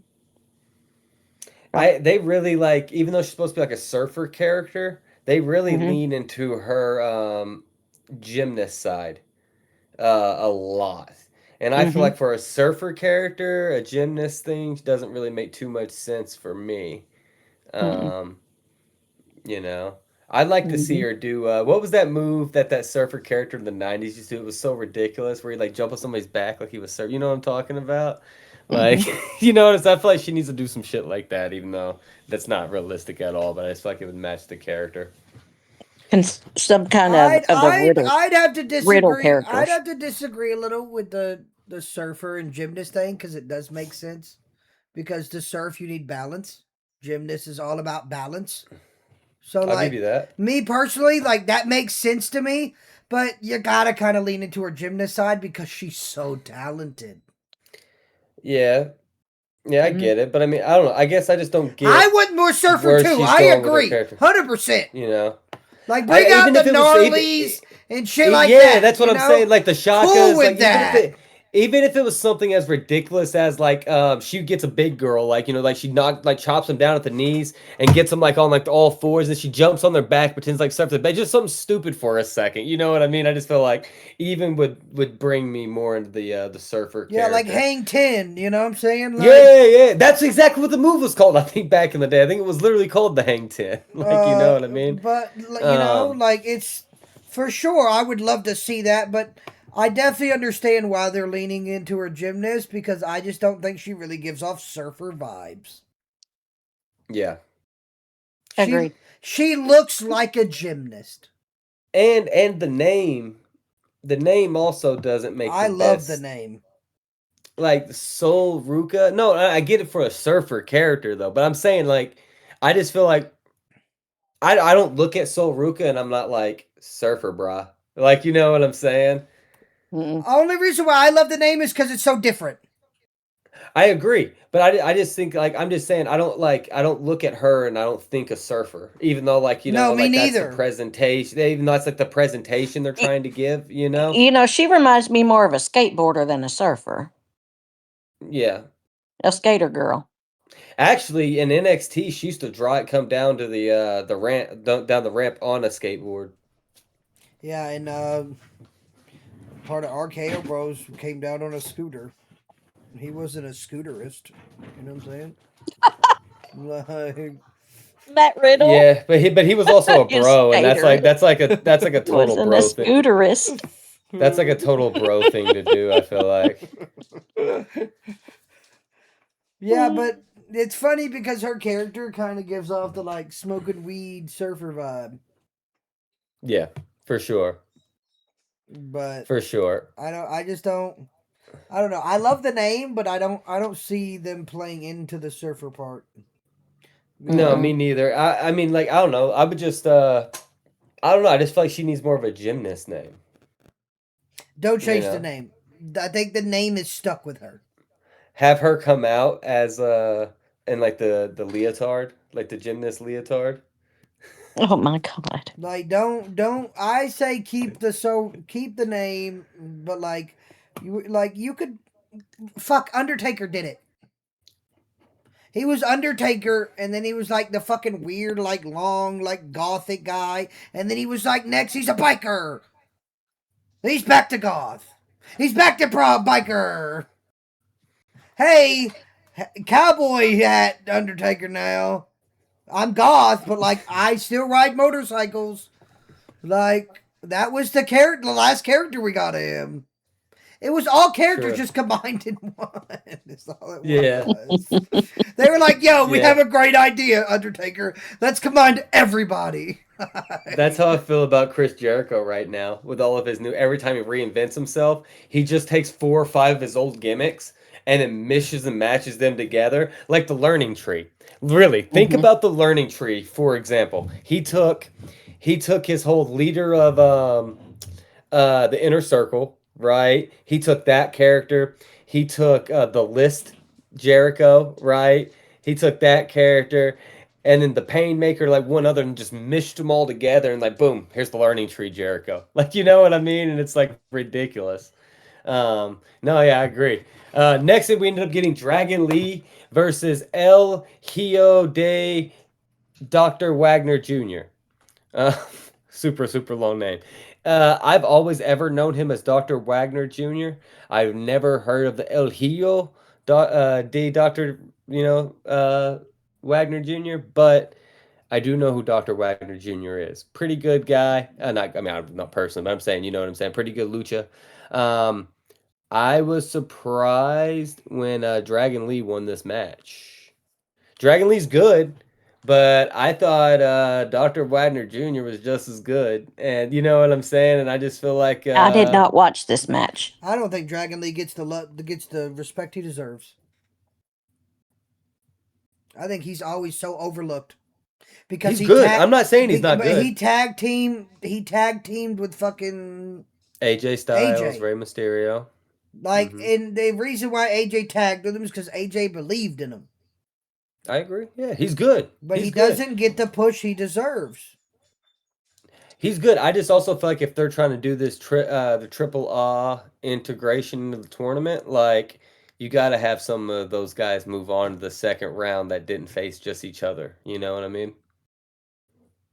Hmm. Yeah. And I feel like if Dragon Lee would have lost here, he was still a good enough match. Like he performed excellent, right? I feel like it was still a good enough match where he could have gotten his rub. You know what I mean? But I don't feel oh, like, yeah, I feel like if no, you're right. he would have lost. Hey. Yeah. But it was decent. Like I said, I just think this. I'm just confused about this whole triple A It's because they tournament didn't thing. plan Because, it well. but how are you like Mm-mm. you're not having none of your guys move forward? Why? What is the purpose of having them integrated if none of them are moving forward? It's kind of like, what's the I don't purpose? know. It's kind of like, what was the purpose of signing a TNA contract and never do crossovers with TNA? Yeah. But I did like this match though a lot because at the end of it, kind of figuring that it might be like Ray Phoenix or Penta or even Dragon Lee going against Roman, which is something we've never seen before. Yeah. I mean, I definitely feel like it's going to be a WWE guy that's going to go against Roman. Has to be, right? Has to be. I'm just saying though, like it's I don't think we've ever seen other than him going against Ray. Have we ever seen Roman go up against a Lucha? No. No. I don't think we have. Did he even go against Ray? Now that I'm really thinking about it, I don't remember. I Has cannot he personally has he think. fought Ray?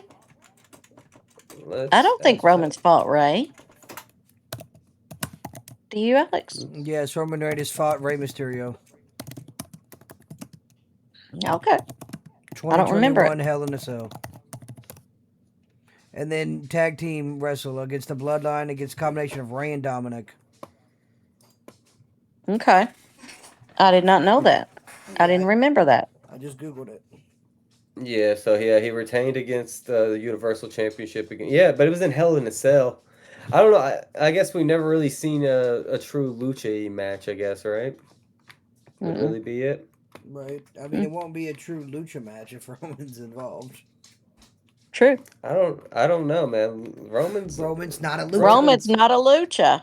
I It's, know. I'm not saying he's a lucha, but I'm saying though, like he's a good enough wrestler that I feel like he could, you know, no. go with one of these Roman is a guys. good wrestler. I love the OTC. But He's not a lucha. I never said he was a lucha. I wasn't saying he was a lucha. I was just saying I think it would be a damn good match, and we might get some really lucha-y shit. From whoever the Uh, lucha is. From the lucha, for right, not from Roman. Not from Roman. no, but I would like to see what Roman's going to do against a lucha.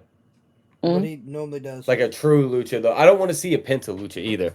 Like I want to see like one of these really lucha guys. Like I much rather see Dragon Lee. I much rather see Ray Phoenix. You know what I mean? Like one of these super luchas to like be able to do the crazy rope bounce shit and all that craziness. You Mhm. know what I mean? Mhm. I think that'd be pretty great. And Yep. I see kind of what Roman would do against that. And then after that, we end up getting Intercontinental Championship match of Chad Gable versus Rey Mysterio. Um, this match was exactly everything we thought it was going to be, right? Rey If you thought it Mysterio was going hit. to suck, then yeah, it was. What, you didn't like this match? I thought this match was horrible. Tell me How many more. times did they do the 619? How many times? Two. Three. Give me a break. I mean, that's what I'm saying. It's literally it was exactly what we thought it was going to be. Rey Mysterio doing a bunch of his same, his big hits, right? And then it was all about Gable being able to survive Rey Mysterio. Um, I personally like that Gable, beat Rey, but I would have liked to see him overpower Rey. You know what I mean? I would have liked to see that a little more. I just thought it was terrible. It was boring. They pretty much just played into the story that Gable's like smarter and quicker in the moment than Ray is. And No, like that allowed you him to needed use his Gable to veteran win. status. You needed I'm just Gable to saying though, but win. like what they're playing into is, like that he was quicker and smarter in the moment, and that he was able to, use Now, don't get me his wrong. I did not want wrestling Rey ability. Mysterio to win. Gable had needed to win to advance his story, but I'm just saying the match was nah. Do you think it was just because they waited too long to do this match? Like if this match would have happened a couple years ago, when Ray was still like moving. In his prime, Well, he or wasn't in his prime then, but like he was still able to move. You know what I mean? Move yeah, I mean better. Ray. You know, Alex I has agree. always loved I'd him have some to Rey agree Mysterio, but I though. haven't. I'd have to agree. It's not a match that I was like I wanted to see. Like I could care less Mm. about the match, but it only makes sense for a storyline where he's like, I'm apologized now the luchas. Now he's fighting the people that he disrespected to earn the respect in the ring.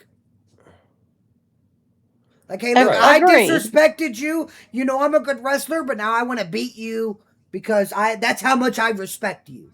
It's kind of that kind of clause. Like Hmm. kind of like a I mean the way. Booker T and the King in the Ring type of feel. Yeah. You I mean know? the way that they were building this match was like it was a dream match. You know what I mean? Oh yeah, no. And I personally feel like if you would have given me this match on a Monday Night Raw 4 years ago, Mm. right? During COVID, before COVID, even right after COVID, right?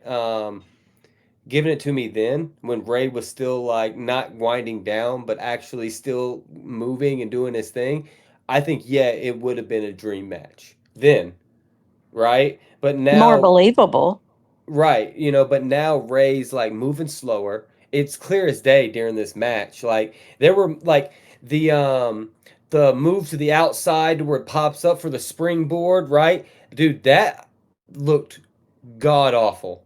Now I'm not saying I could have done any better, you know what I mean? But you're Ray fucking Mysterio, like that's your one of your big five moves, and like you didn't look like yourself doing it. So I think if you would have given us this match like 3-4 years ago, it would have been it would have been a dream match that they were hoping it was going to be, right? Like everything Hmm. that they were hoping it was going to be, it would have been that. But now you waited too long, right? That's like DX versus Brothers of Destruction, right? That was a dream match, a Mm-hmm. dream tag team match for years, and we never got it. They would hint at it, right? And it was always like two ships passing in the wind. DX would slow down, and then Brothers of Destruction would be on their way up, or vice versa. You know what I mean? It was never like paths never crossed. And then they decided to give it to us after all four of these wrestlers have been out of the ring for years. You Mm-hmm. know, Mm-hmm. and then we get a god awful match, I mean, yeah, right? but that's just like the Dudley boys and the fucking Jeff, like, and the Hardy boys having that one final match, right? But that Like, was actually a good match, though. oh, but you could tell. No, I see. For me, you could tell they were moving like they were old. I mean, I think in that match personally, the the Dudleys look slow, but the Hardys are also wrestling every week, right? So like they still have that callus, you know what I mean? Now, no, don't get me wrong, Matt's been looking the same way, like decrepit for the last 10 years, you know. But I think like that out between that match and this match, I would much rather watch that match again. But they keep putting Matt in storyline, so he's not gonna stop wrestling. Right. But I mean, he's trying to slow down with like the broken match stuff, doing more of the pre-recorded matches and stuff like that. But I'm just saying that I would have much rather watched the Dudleys and the Hardys 4 times over than watch Gable versus Ray again.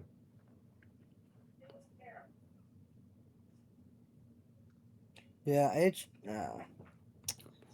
Oh no, it's a weird. It felt like they didn't have like a match scheduled. Like there was supposed to be a promo or something that was supposed to take place, and it just didn't turn out that way.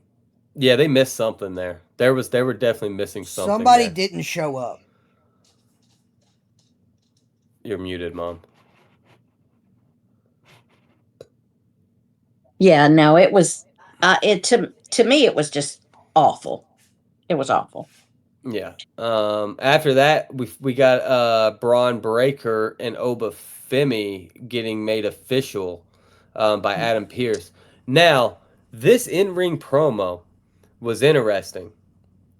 Mhm. Um, Paul Heyman comes Is back about to be the to manager of Oba Femi. Yeah. he comes back to Braun, and then Braun's about to try to attack Oba, and then Paul goes, if you want anything to do with me, or ever again, he said you will not touch Oba Femi. Yep. And then he listened to him. So Uh, strange. yeah, and then so that's so definitely a vision breakup's happening. Yep. Paul's coming back to Braun, and then Paul does what Paul always does, and he says, uh, the thing about true champions and true monsters is they fight on their time, not your time. And Yeah. then so that's when they allowed the match to get scheduled. So they're gonna fight at Saturday night's main event. I am so excited for that match. It's going to be a good match. That I believe will be a good match. However, I think, The- in my opinion, Bronson Reed's going to be back for that match. I think Bronson Reed shows back up too. In my opinion, and I hate these type of matches, but I think Oba should squash Braun. Ooh, hot take. Really? You think you Oba would push just came. Braun? Oba just came off of Brock Lesnar. I agree, but you want to push Braun down the card?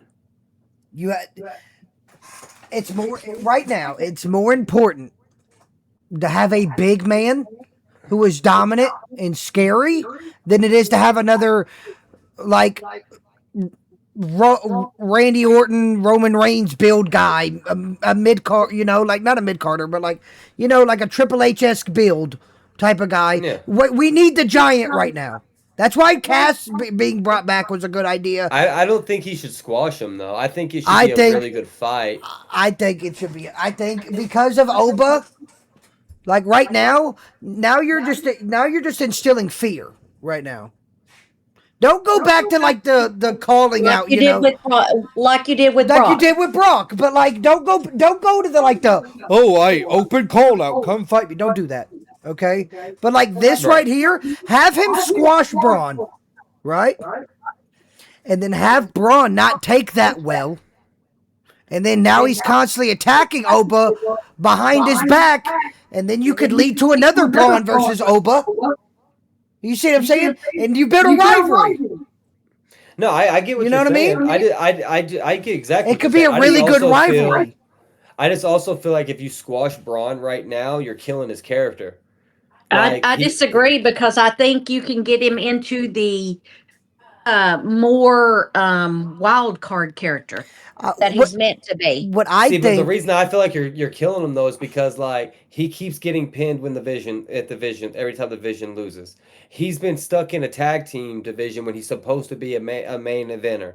You know But what I'm here's the saying? It's thing like about it: you're making him if look weak.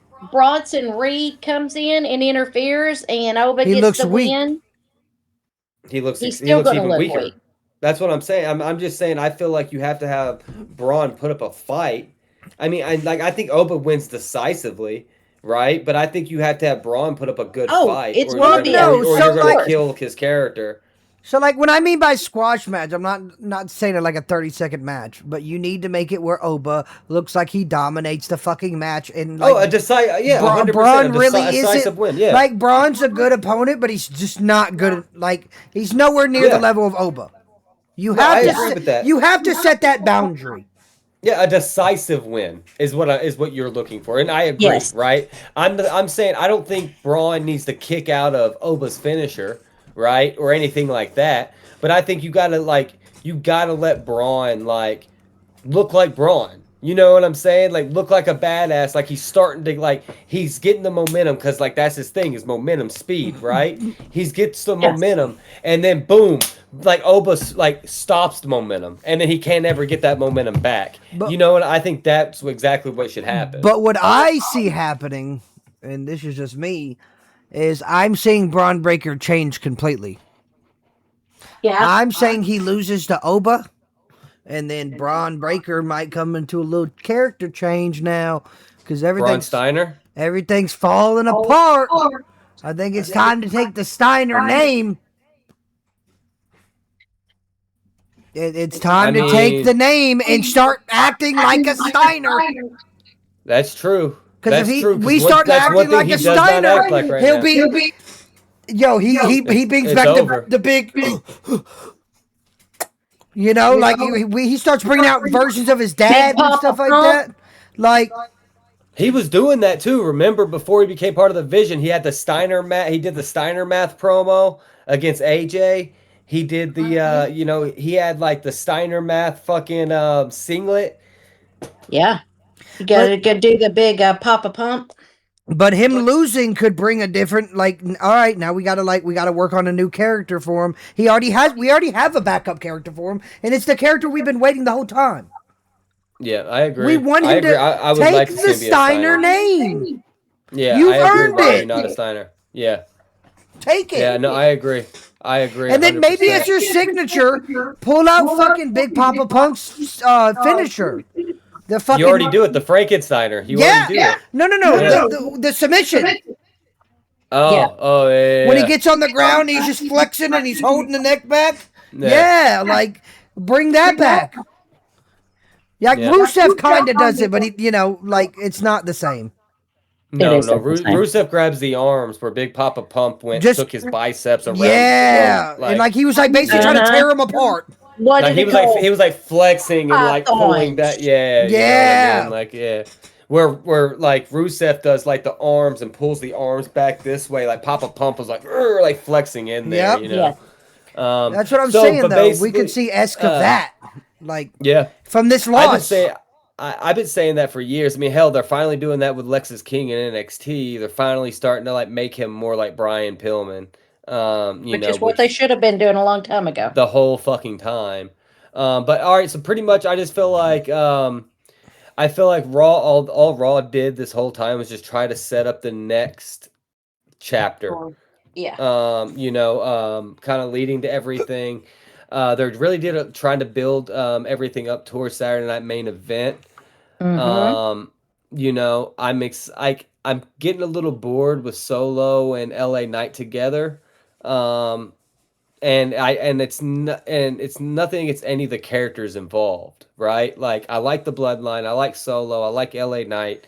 I'm ready for LA Knight to do his own thing and Solo to do his own thing. I'm just tired of them like neither of them have anything going on, so let's just push them together. You You know. know, it's funny you say that. The only reason why they're getting pushed together is because you're stupid little bloodline. Sorry to tell you. If you want them to do their solo runs, you got to break the bloodline up. I'm sorry to tell you. It's all Well, the only why does the LA Knight have to be stuck in the because bloodline then? LA He's not a Knight wants part the of it. championship. So have him switch brands. He wouldn't, but he wants Roman's championship. Romans holds that belt all the time. Other people want that belt. But the only reason why you can get your own, the only way you get an LA Knight doing his own thing and a Solo doing his own thing, you gotta tear the bloodline apart because it ruins I, storylines. I feel like with the Tongans doing their thing right now, this the last thing you need is the bloodline to be torn apart. Yeah, but with the Tongans doing their thing, that's cool. But like, you're not giving Jacob a chance to do his thing. You're not giving Jimmy a chance to keep doing his thing. Everything circle around. Oh, what does Roman Reigns say? Roman Reigns is your daddy. Oh yeah, oh, here's your allowance. Like you can't do nothing without Daddy Roman Reigns saying something about it. That's stupid. It's the WWE. No, That's I feel like the stupid. bloodline needs to Do you, do do you remember the iterations. Four Horsemen? Yeah, and they were around for 30 Right. years. You know why but the four horsemen, like, they didn't have a head leader. Everyone had a say in what happened when it went down on their time when they wanted it to. Well, that's what they looked That's like was what I going to thought this happen. bloodline was supposed to be, but it Me ain't. too. That's what I was hoping for. If they did that, it would give the bloodline a whole new life. Agreed. 100% agreed. It's kind of like oh my God, Legacy, Ric Flair, Batista, Yeah. Triple H, Randy, right? Like, yeah, did sometimes certain of them call the shots for sure, but majority of the time they were doing their own thing. Well, it looked like that's where they were going though this last week with the Ulafalas on Monday night getting handed out to the Usos, right? Because they're captains now. So if you disrespect them, Jacob, you disrespect Roman. It just feels like It it you feels like know. they're lost in the scheme of it. Like the scheme was like, yo, we're gonna make a different bloodline, and then we put everybody together, and they're like, let's go back to the old Just writing that we did the kidding. first Yeah, time. just Yeah, kidding. yeah, they did Let's do not that. let these characters thrive. Let's only let Roman really thrive from this whole thing. Because in my opinion, Jacob Fatu's character has taken a huge hit from being in the bloodline. He was Oh, in. I have said that several I was times. watching him wrestle all the time. He looked like he was enjoying it. He was having a blast. Now he's just sitting there all the time. Yeah. And to my it And being controlled. it it, What's that it, about? it, it well, the thing is, werewolves don't get controlled, but Well, y'all That's my remember point. though. it's Y'all killed his whole remember character. the reason he lost the only reason he lost to Roman, the only reason he lost to Roman was because he lost control and he couldn't keep control of his emotions. That's the Uh only huh. reason he lost.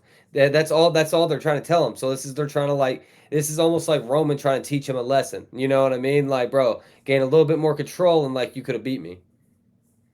Yeah, but the problem is, it's like, yo, like, but you're never gonna We're let not him. giving that man any But pride. you're never gonna get. You're not. First off, he's not getting any matches. Uh-uh. Right. It's been 4 weeks since I've seen Jacob Fatu wrestle. Yeah, it's true. They allowed him to attack that dude Yeah, for the and do movie. whatever he wanted, and that's the last time that Jacob got to do anything he wanted. Mm-hmm. Now, how much do you think a man's going to stand back and be whooped like a dog like that and not retaliate?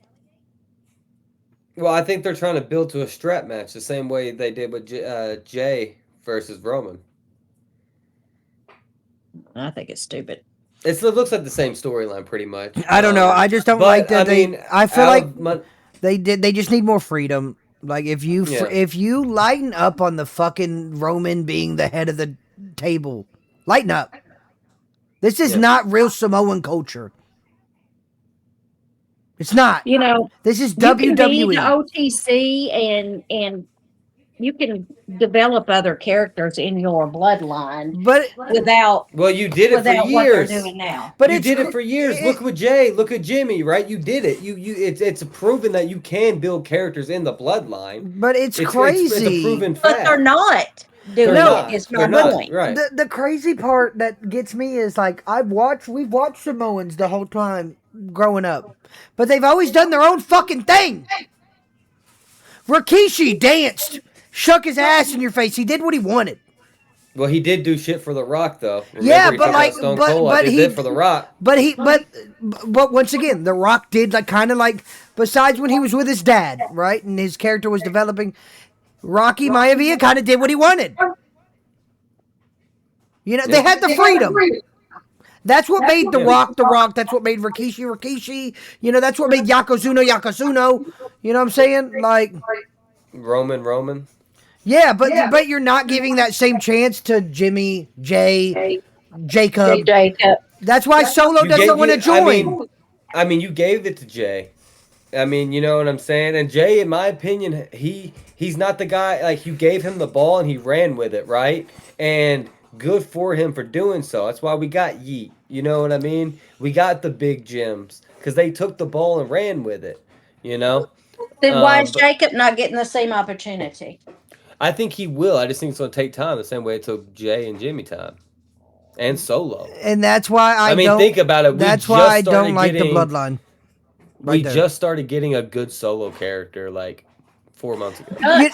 You know So why? how was Solo given any kind of opportunity You know when we didn't have a you good solo character? you know why Solo's a great character now? Because Because he's funny. he's doing what the fuck he Because wants he's to doing do. what he wants.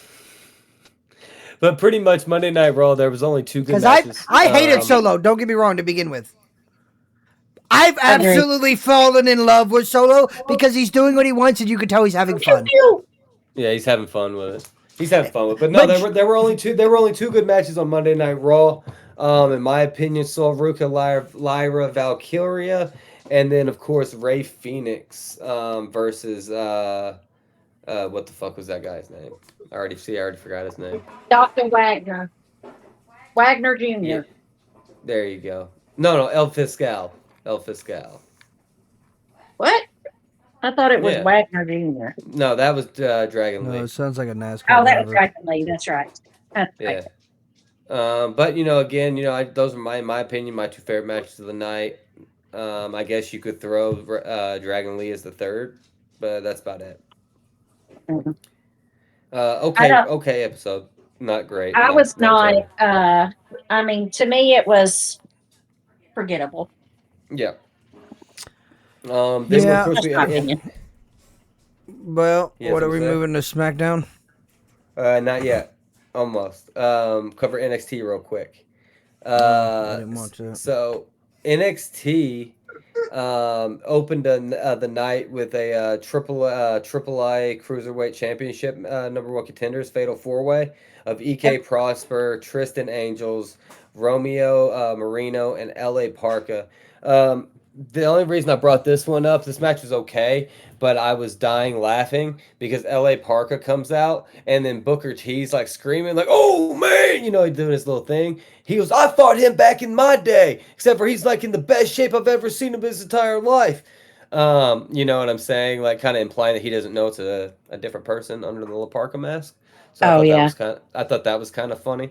Because he was talking about all the wars that him and La Parka had back in the day, but La Parka was also 300 pounds at that time. Yeah. Yeah. But this was a pretty good match. EK Prosper pulled out the win, so he's going to face Ray Phoenix. Yay. I thought that was a forgettable match, personally. I mean, EK Prosper is okay, but I'm Tristan Angels and Ramir and Marino though are really athletic. They Yeah. kind of made that match at least a little fun to watch. Then next we had Natty Neidhart going just by Natty now versus Thea Hell. Natty, dude, this new character is nasty. Which is what She, she should been. like it's like she's literally like you know all the stories you've always heard about the heart dungeon, about how like you would Yeah. go down there and one of the hearts, whether it was Neidhart, Bret Hart, Stu Hart, Owen whatever, any of them, and they would just go and stretch Hold and on. destroy people for years, right? That's the character Natty is playing. It's like no nonsense, she's coming and trying to hurt you, and then like stretch you out. Like she literally is bringing the dungeon to TV. She's And actually showing her father's move set right now. I hate it. yeah, I hated Bret Hart. no, Neidhart. No, that wasn't her. Oh, I thought you said Hart. Neidhart. Well, she's a Oh, heart. She's one of the hearts, but she's Neidhart is her dad. oh, Yeah. Her okay. her mom her mom is a heart, so her mom is Bret Hart's sister. Because Sister. I hate all the hearts.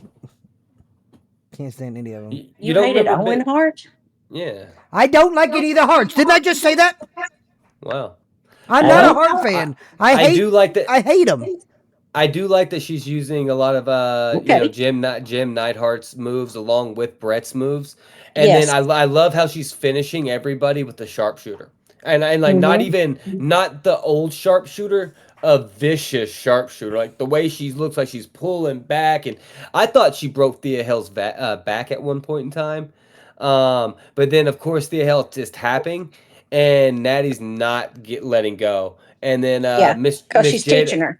Yep, and then Miss Jada Mhm. Parker, hi Miss Parker, comes out and to make the save, Yeah. and then of course security had to hold Jada back, from Natty, because things are starting to get personal between them. And then the Yeah. whole time that Jada is trying to attack Natty while security's holding her back, Natty put Thea back in the sharpshooter and is just staring at Jada with a smile on her face the whole time, which I thought was Hmm. fantastic. I mean, it shows you how evil she's Yeah. turned evil. And she comes out with the freaking the blacks the fucking the leather jacket. Like she I mean it's great. Yeah. I'm with it. I'm glad Shawn Hmm. Michaels did Bret Hart wrong. Wow. Well, I like Bret Hart, but it's okay. Then next we end up getting a WWE Speed Championship match of Lexus King, the Speed Champion, going up against Lucian Price. So this is those time limit matches that they keep doing, where you have to win the title in X amount of minutes, or Yeah. like Lexus doesn't lose the belt. Right. Which Lexus has been kind of using this with his faction Hmm. a Oh lot my God! recently. Do you guys not remember like back in the day when they did that for the WWE World Champion? Oh no, the Heavyweight Championship. What? When like remember like it got vacated Oh, they had to do because of the time. injury, and then Oh like it yeah, was yeah. like the best time, and then whoever had the best times faced each other at the very end. It Oh, Mm-hmm. kind of yeah. feels like a that, but the champion. It's just the champions like. Yo, if you're gonna face me, this is what you This have to is prove you can beat me their in this time advantage. limit. Yeah, The Right. champion advantage. yeah. Gotcha. Sorry, you go ahead. I forgot. I actually forgot about that, Alex. Good. Hmm. Good point. I don't remember when it was. I just remember it happening. No, I know what you're talking about. But Birthright. We were trying to figure out the name of Lexus King's faction a while ago. They're called Birthright. So the reason they're Birthright. called That. That. the Yeah. reason they're called Birthright is because um, they're all legacies. So Yeah. you have Lexus King, who's the son of Brian Pillman, Yeah. Ariana Grace, Who who's the the son of fuck is Brian Pillman? the The Gun. loose cannon. Flying Brian Pillman. I'm not gonna say it again. He used to be Oh He used to be my tag God. team partners with the the Varsity Blondes with Stone Cold Steve Stone Austin. Cold He pulled a gun on national TV, and they had to an cut it. actual gun Yeah, and they had to cut or it true because and real. it wasn't supposed to be that way when he broke into Stone Cold's house. He was doing that stalker character. All right, Yeah. whatever. So you got Lexus King, who's son of Brian Pillman, Ariana Grace, who's the daughter of Santino Marella. You got her husband Stax, which because he's now the son of Santino, that's how he got in.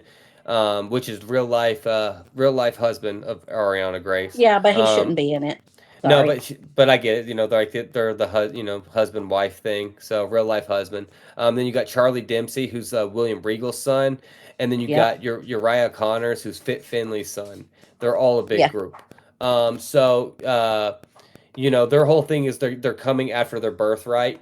What they should be given to them because they're all nepo babies, which is so they use a lot of interference there to kind of to keep King with his championship. Price looked dominant super early, using huge chops, controlling King. But then of course the numbers got birthright comes out, distracts the ref. Allowing King to hit his coronation DDT, which it looks awesome by the way. It's a lot Yeah. like the Jake the Snake DDT, you know what I mean, but just Yes. with a little more pizzazz on it. You know what I mean? And then that allowed him to retain the championship. But then OTM comes out to defend Price, kind of showing that now we're going to get a tag team, tag up between Lucy and Price and OTM Wait, versus you Birthright. never talked about how what's his name called out Zilla Fatu for fucking his matchup. Oh, we're That getting there. that was the opener though of NXT. Was No, it? that happened a little further down. That I, happened at right before the Zilla Fatu's contract when signing. I watched the recap, that was the first thing they showed. No, that's because that was the biggest thing that happened on the night. Okay, Yeah. No, I got the exact order right here. That's the only reason I'm reading it. You know what I'm saying? gotcha. Yeah. Um, but then next match we ended up getting Kalani Jordan and Callie Armstrong versus Kendall Gray and Ren Sinclair. It was a nice women's tag match. Um, Honestly, Kendall and Ren are kind of show exactly why they're towards the top of the NXT Women's Division. Kalani Jordan and Callie, ended up pulling off the upset though, just because they kind of been tagging. But I personally think all around, it kind of shows kind of how deep the women's division is at NXT right now.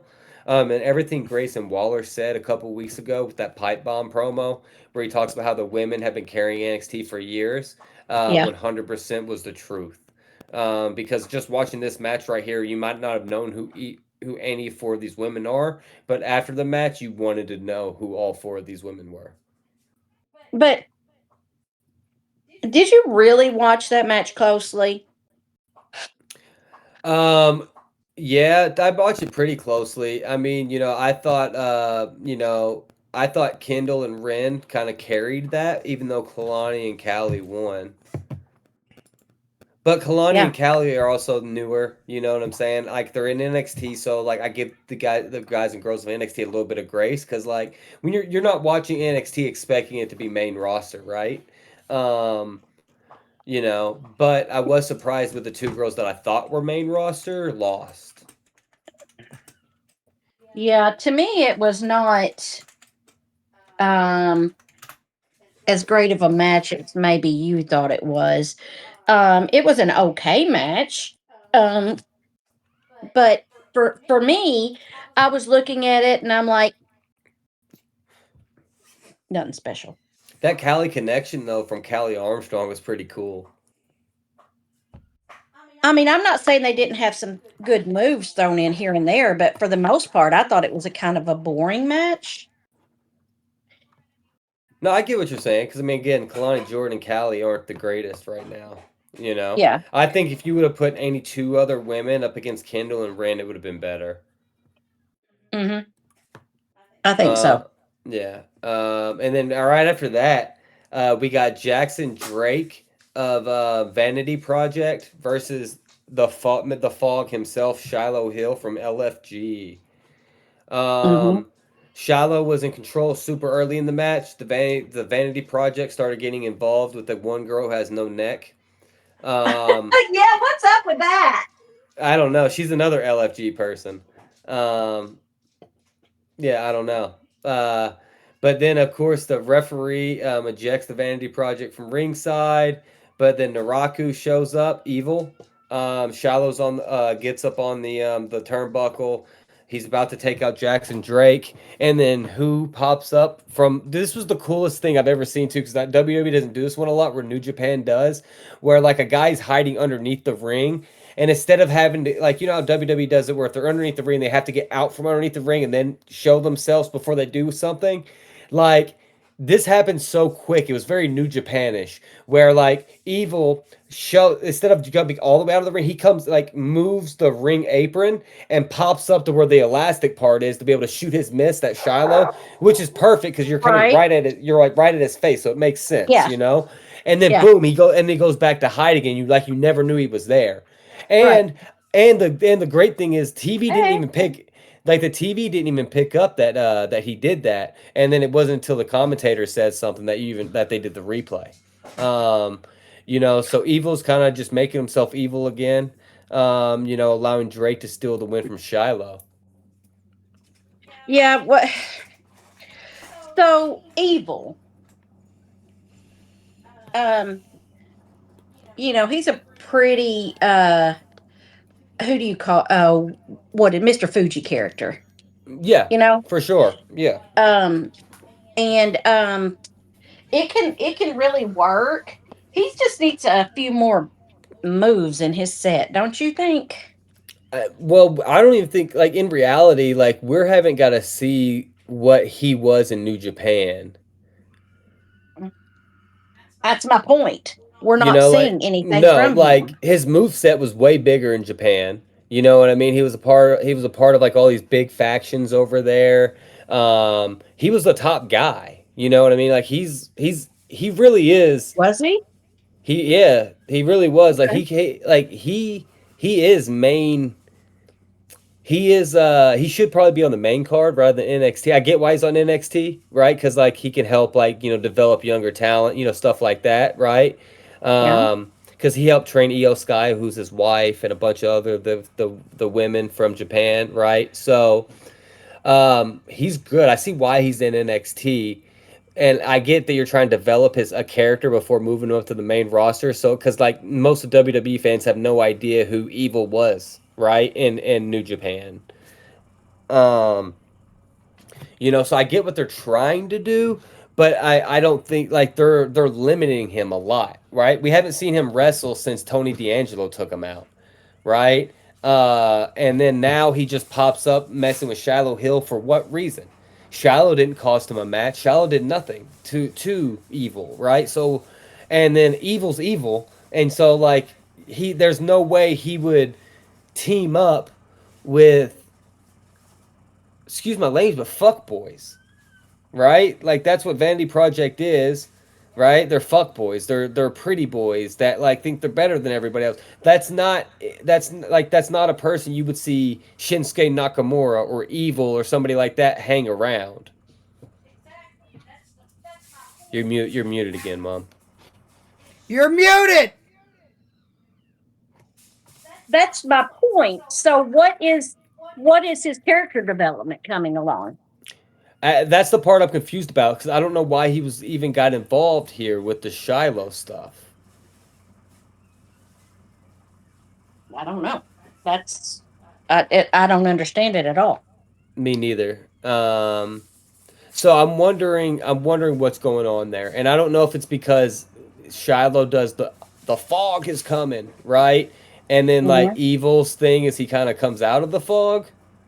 I don't know. I have no idea. I don't know what WWE's doing here because like you have a guy who's as talented as Evil or Naraku, however you want to call him now, right? You have a guy Right. that this talented, and then you immediately he debuts and has a match against Tony D'Angelo, which is one of Tony D'Angelo's best matches of his career. So it's like this Hmm. guy can clearly go. So why is he not still? Why is he not still in the title picture? If you're going to keep him in NXT, at least not saying he needs a title, because like he's the type of guy that he doesn't need a title to be elevated, but he needs to be in the title picture. I mean, I think we need to do something more than what he's doing now.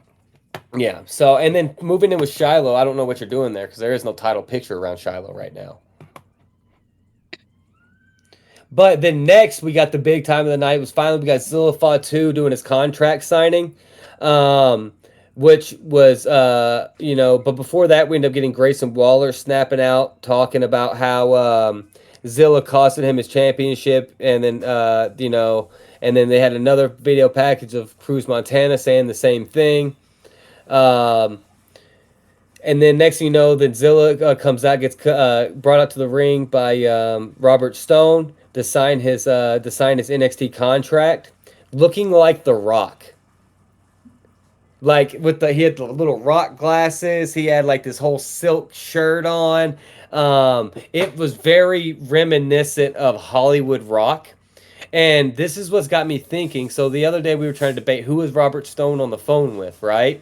And I said it either had to be, I thought it had to be one of the Samoans. Now it's got me wondering, was it The Rock that he was on the phone with, right? Was it Roman that he was on the phone with? Because the reason I say that is because Zilla Fatu's contract, while he's about to sign it, um, Cruz Montana comes out. Grayson Waller comes out. They're all talking shit to Zilla, right? You Nepo baby this. You don't deserve it. This should be my match, blah, blah, blah. And then Robert Stone announces that Zilla's contract states that his debut match has to be and it has to be a championship match. So now the fatal three way for the NXT championship got turned into a fatal 4-way. Yeah, but we don't think that's kind of bullshit, though. Like, tell me that's not clear favoritism. That's No, what's for making real me though. think. Because Yeah, like but that's you what's come making in, me think oh that you get a title shot. He doesn't deserve a title shot. he's held championships everywhere he's It been. doesn't matter. It's a different brand. It's a different brand, and he ain't earned it yet. He has not I'm put the just time saying, in. and it's now a 4-way. They threw him right into the championship contention picture. Um, I personally like it. I personally like it a lot because he's been a champion everywhere he's been, and he's held the biggest belts everywhere he's What, been. Daryl?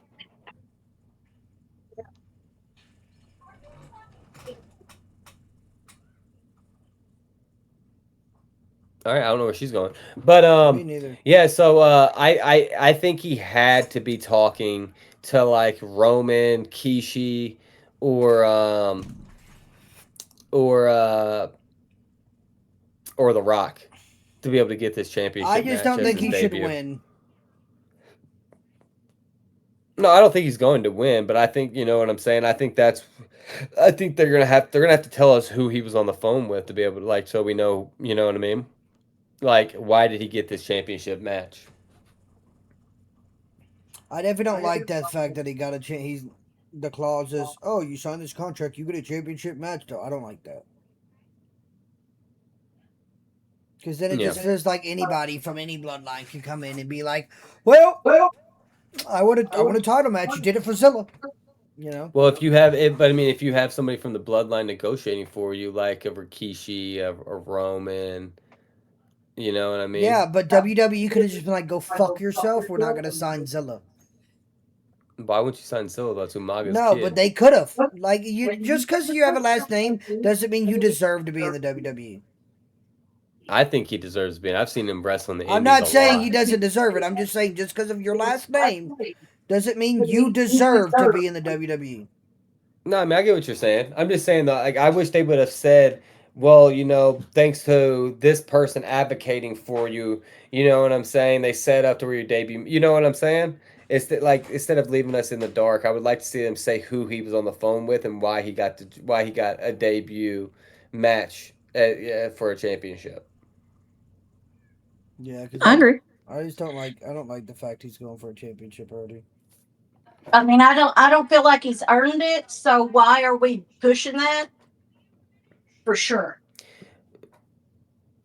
That's Yeah. my take on it. And I could see other wrestlers that have been in NXT pissed as well. I But put did in the you? time. I Yeah. have the time in here, and I'm not being pushed for a title. But you show up and you are. That's bullshit. But this is also what I'm thinking about too, though, because what did they keep talking about before they brought Zilla out there? His lineage, right? His Hmm. his his birthright. They literally used the word birthright 4 or 5 times. So Hmm. that's got me wondering: are before Heatwave, are we gonna get like Zilla, like To Lexus call up to King? the bloodline, No, no, no, no, no, no, no, no, no, no. Lexus King coming over to Zilla talking about, yo, join our faction. it's your birthright to be NXT champion. It's your birthright to be in WWE. It's your birthright to be treated like the legacy you are. Wait, Hold on. So because of that, birthright will have your back. And then NXT you know what wasn't I'm saying? around. Wasn't around. NXT But was not around as long as Raw and SmackDown. So it's not his birthright to be NXT champion. It's not. yeah, but he's just saying But that I, they're No, all oh, using the I, birthright. yeah, but I think they're gonna move Zilla up too fast to the main show. Is what I think. I think they're going to do that as well. They're probably going to move him up too fast. But I'm just saying, if they don't, I would love to see him become the enforcer of Birthright. Because what is Birthright missing right now? Yeah, they Right? don't have one. They don't have a big, scary dude. And who would be better than that than the son of the Samoan bulldozer? But he's Hmm. not. He's not big. Bigger than everybody else in Yeah, but birthright, like when I think and of a and big he looks just scary. he looks just as big as every heavyweight on NXT, right? Yeah. I mean, he's still got to develop. I'm not saying that, but that you give them a street guy, an enforcer type character, right? Which is exactly who he is. Like that's what he looked like when he came out in his debut. I think it would be My biggest perfect. issue is I get it's Umaga's son, but you got to let him make his own identity. You And cannot throw what him it into the Umaga enforcer type role because and he's like not as big as Umaga. I'm not saying it doesn't have to be as big as Umaga right now, but he could be an enforcer in NXT. And then I think because William Regal's been involved with Bloodright like a lot more, or Birthright a lot more on actual TV. What if he's the one that comes to Zilla and he talks about, hey, the crazy matches me and your dad put each other through, XYZ. You know what I'm saying? Let me help you the same way I'm helping my kids and Pillman's kid, and right? Hmm. That could also been the one who could have been talking to Robert Stone. Maybe it was William Regal the whole fucking time. Maybe it Could be. wasn't. Maybe it had nothing to do with the bloodline. We're just thinking the bloodline because he's an actual that's his actual family. Maybe it was just his wife. He called her sir. No, maybe it was just a random call that everybody's taking out of context, and it had nothing to do with Zilla. But it did have something to do with Zilla though, because they made that pretty clear.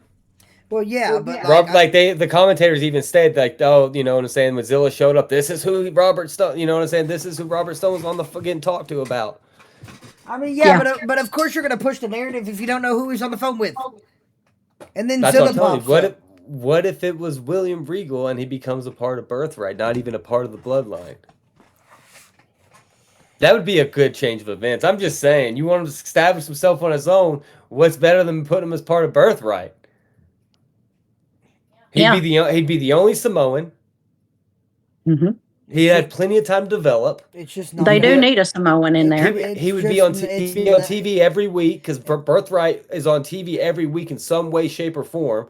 So you give him a chance to talk on the mic a little more. You give him a chance to have some good in ring matches. You give him a chance to actually continue to work out in the performance center like he has been with Jacob, which is, you know what I'm saying, getting him in better shape. It's like, you have all this, and then if you don't pull him up to the main roster super fast, you can give him a chance to really like turn himself into something. You know what I mean? And I think Birthright would give him a good, be a good crutch for him because you have Lexus King who can talk, right? I Lexus don't King, I Lexus don't King can see that talk. working out for Dempsey him. Dempsey can wrestle. right? Like could wrestle. You know what I mean? Like Ariana Grace is hilarious. You know, they got like they got all the pieces for it, and then they could really like help each other like develop. Hmm. I think it's a great idea. I just don't see it working out like that. I mean, I doubt it's going to work out that way as well, just because knowing Shawn Michaels, he'll probably be him and Triple H are probably looking at Zilla right now with their mouths watering, going, another Samoan, and not just another Samoan, an actual Anoa'i Samoan, right? Hmm. Like, uh, come on, buddy, you know, Yeah, let's go be a bitch to Roman Reigns. could happen.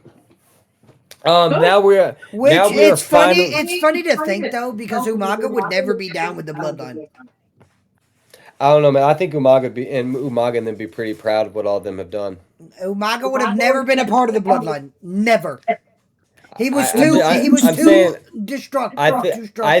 I think he would have been proud of everything that all the Fatus and No one's Awais have saying done. it's a disgrace, but Umaga, take Umaga's character and then put Roman Reigns telling Umaga what to do.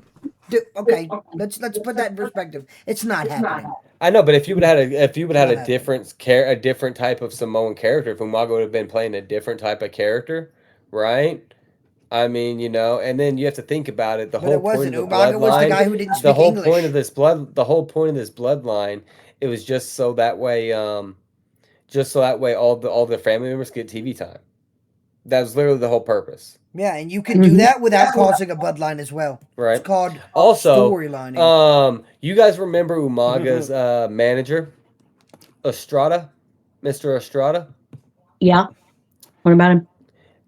You guys know the other night when Zilla attacked everybody during that championship match to see who was going to Hmm. face Tony D'Angelo. Estrada tweeted for the first time in 7 years with one word in all caps: "Hello," Really? which is used to be his thing when he was introducing Umaga. Right? He'd be "Hello, Mister Estrada," right before he would do the Umaga thing. What does Zilla also say all the time? Uh, Hello. does he? So, am I overthinking this, or could Estrada actually be coming out as Zilla's manager? Please no, dude. It I don't think only so. made sense because Umaga's character didn't speak English. He Just didn't. saying. When Umaga I'm was just talking, saying. no. That's No, I legit what know, Mhm. Umaga did. So I know, but it I'm just makes no sense with Zilla speaking English. why is Estrada tweeting? Yo, it's social media. Just saying. Everybody tweets. That one word. It was a picture of Zilla and one word. Hello. So it's just got me wondering, because the whole phone call thing, my mind's all over the place. Was he talking to Estrada? Who knows? Was he talking to Kishi? Was he talking to Booker? Because hey, Zilla Or came to out. you, he was talking to Estrada. Zilla came out dapping up Booker too, because you know he trained at the Reality of Wrestling, Booker School. Just saying. I don't know. There's a lot of different plays that can be going here. But let's jump right on to SmackDown. We'll spend enough time on NXT. Um, SmackDown started off. They pretty much opened up with the undisputed championship picture of Rhodes and Randy. They've been kind of going at it. Aldis pretty much said he's had enough. He made it pretty clear that either Cody or Randy physically attack each other before Sunday. Wait, Saturday. no, I think they're doing Sunday's night's main event, not Saturday this time around. Actually, What?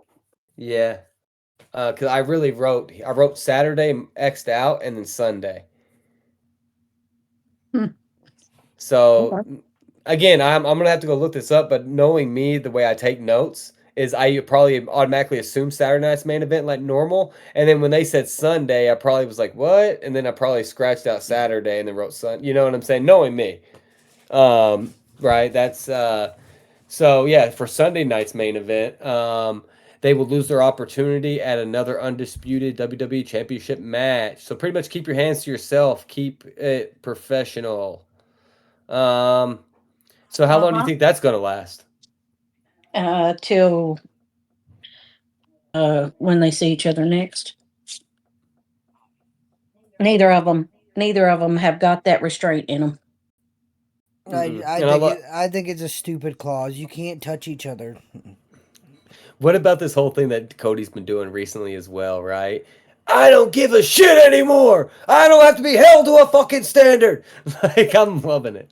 I I just don't have to be a good guy. I'm praying that this is leading to a full-fledged heel Alex and I turn talked about this earlier. Cody. It doesn't make Tell the, sense to do it during the Randy Orton. It doesn't make sense. You can't outhill Randy Orton. You don't have to, but you can still You have. do. You don't have to have a double turn. Not every turn needs to be You a double can't turn. you can't have Randy Orton as the bad guy and then Cody as the bad guy. You We've gotta had have the bad guy good versus guy. bad guy though. We've had bad guys versus bad guys. Yeah, yeah, but no, no. I mean, not I agree with Alex not on with this. Randy. Um, you have to have Cody still being the good guy, and then Randy beats him and he goes off the deep end. He goes off the yep. He goes crazy. I think we can get. I think you could do a good turn mid match. Cody flips I mid don't think so. match. Yeah. How? Okay. Tell me how. Just an honest question. Tell me how Cody's gonna outhill Randy. You don't have to outhill somebody when Yes, you you turn heel. do. No, you don't. In Alex, in not everything has to be a double turn. in the source of Randy being the heel, Just because it's Randy, what does that have to do with like that's like he's a saying heel. that's like saying all right, just because He's bad. If you're MJF, right, I the don't biggest watch any heel of in that. AEW, you can't go up against Kyle Fletcher because there's no That's way not what Kyle he's Fletcher is saying. going to out heel MJF, You can't have right? Cody turn during the match. You can though. So look, You don't. And it doesn't have to be a double turn. Like I don't need. I don't. You don't have to have Randy Orton turn babyface for Cody to turn heel. But you could have where everything Cody's trying as the babyface isn't working, and then mid match he fucking flips right, and then like ends in a disqualification where he tries to take Randy out with a weapon, anything like that. It would fucking work, and then we get heel Cody. I think we have to have. I think Randy's got to beat Cody, and then Cody's going to go deep because he's going to. Sami Zayn's been attacking him and telling him how he's always the good boy, he's the golden boy, blah blah blah. And after Randy beats him, then he's going to flip. All that's going to be like a running in his head, and he's, you know, thinking they're right. I always play above board, and I'm not getting anywhere. No, it definitely could happen like that. I'm just saying, I feel like you could definitely still also have a fluent, heel turn mid match. I can definitely see what you're saying. I see it's probably more logical happening after the match, but I definitely think you could have one mid match. Because I mean, I like those matches where like it's not a double turn all the time. I get tired of the double turns. You know what I mean? I get tired of just because one guy turns heel, the other guy has to flip babyface. Randy's Like never going to be a baby face. I'm not. Randy is a permanent He's heel for like the a rest of Stone his Cold life. And character. again, I'm not saying that Randy has to be a babyface. That's what I'm telling you. Like I believe in matches where one guy can flip without the other guy having to change character, going heel or babyface. Right? I like heel matches. I like a heel versus heel match. I do. I mean, like sometimes I even like a babyface versus babyface match, right? Like I mean, I just feel like you don't have to have a double turn for every turn all the time, which that's only turns we ever get in WWE. And WWE conditions us to think the only turns that we can get as a wrestling fan are these turns where it's like both people have to completely flip, you know.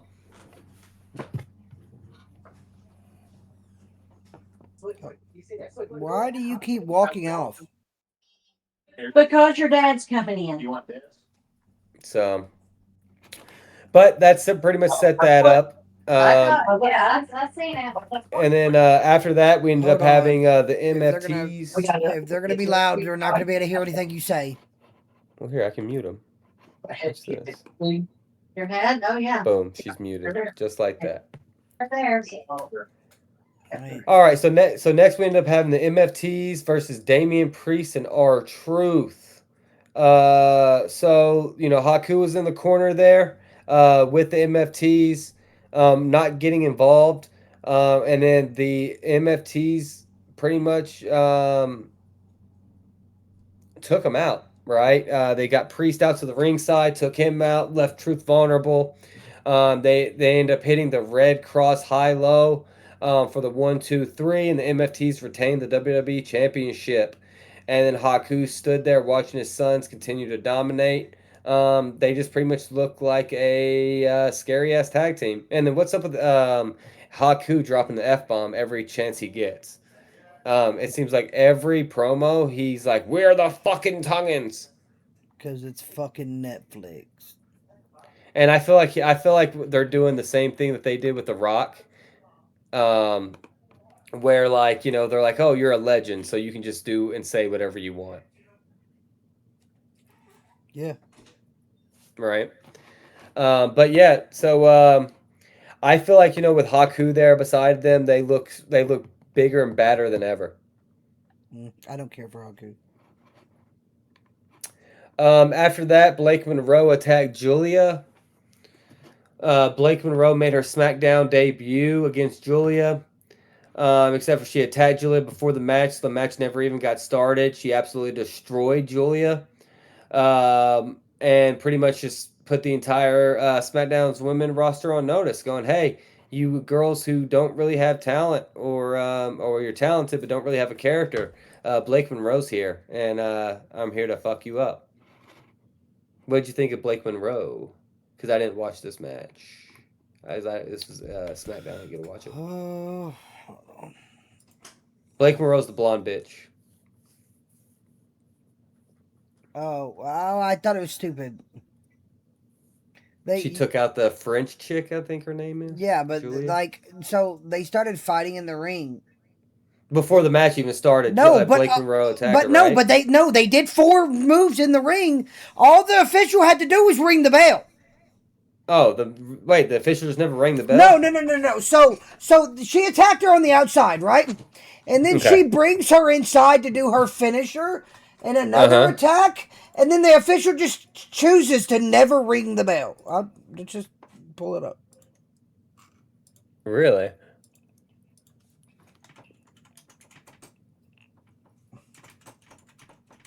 Yeah, it was the stupidest. Did Blake Monroe at least look good?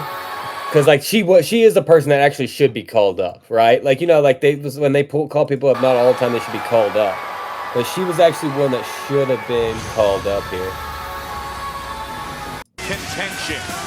We're gonna get a little Yeah, that's Julia.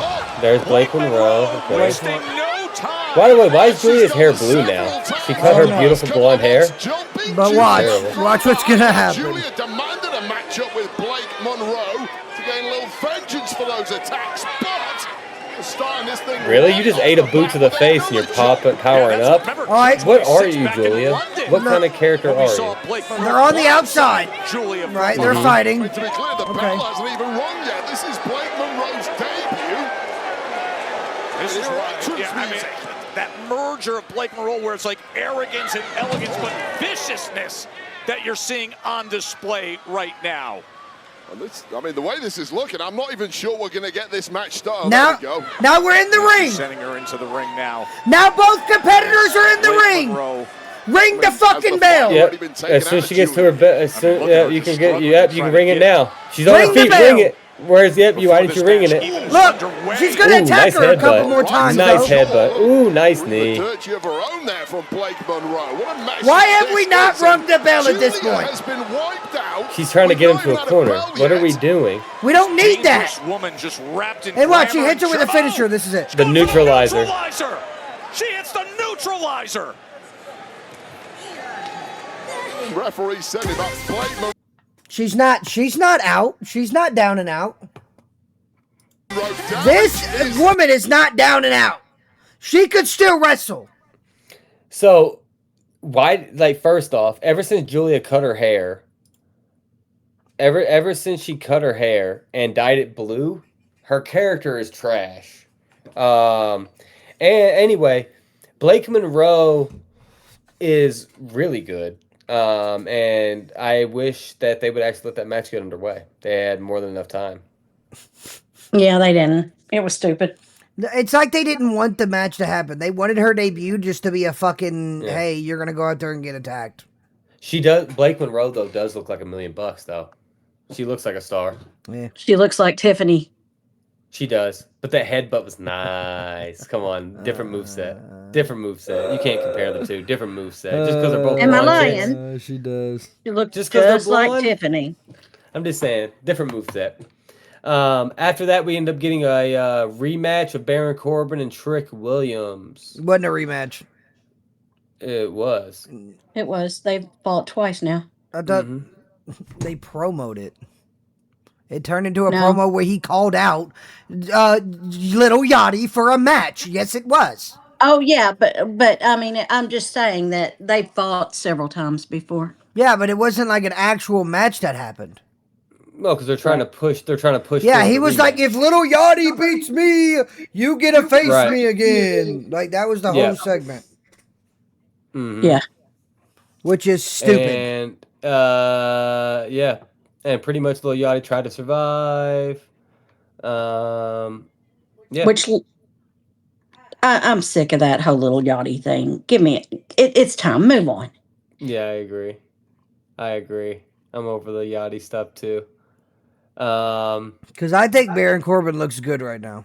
Baron Corbin looks great. I love the motorcycle, the whole new persona, And the new and music. I don't know how he perfects his finisher so well.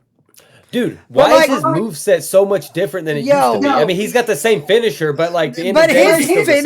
finisher, like It's cold. you're hanging there, Yeah, it like looks for a good. few seconds before he hits it, and it's just so good looking. It's smooth. It's so It's smooth. good I'm telling you, looking. his move, like other than the end of days, his move set is completely different than the old Corbin we got. And then I love the motorcycle, the lone wolf, the new music. I think it fits Corbin perfectly. And I do like the fact that I did see this. I did see the clip though, where like. Trick is trying to call Corbin out or whatever, and then Corbin's like, "What are you talking about? I was getting a haircut," and then Trick's like, "Haircut, bro? You're bald." Like, you know what I mean?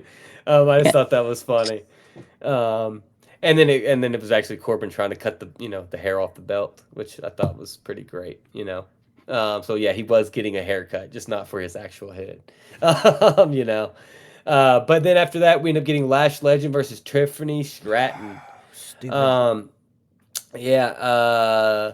From what I was reading, Match sucked. Lash Squatch Tiffany. Yeah. Did I You read wanna that Terrible correctly? match. You want to talk about setting back a character? That right there sets back Tiffany Stratton and everything she's accomplished. That sucks too, man, because Agreed. Tiffany's so good. I love Tiffany Stratton's character. But you And know then I what's read, crazy? and then I read after. Go ahead. It feels like ever since Tiffany Stratton was like, "Yo, I don't want to be with Nia Jax in a tag team," they fucked her over ever since. They have 100%. Well, because she was Naya's mouthpiece, and the pretty factor of the Because group. Naya can't wrestle, so they needed somebody that could wrestle to be in the. I don't know. I watched Naya a couple weeks ago, and she looks like she lost some She weight. looks Looks like better she's moving better. now.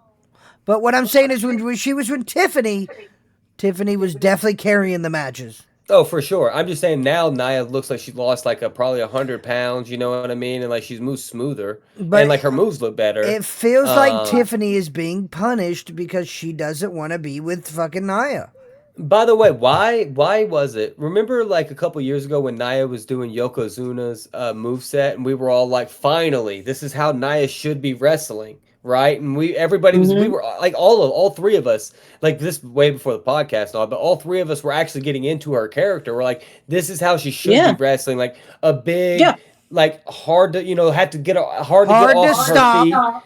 Yeah, once you get her off her feet, that's how you're going to beat her. Same way with Yokozuna, right? But it's like Right. to get her there was almost impossible, and that was perfect. And then they Mhm. then they then they moved her move set to where it was like different, and then like it was less believable again.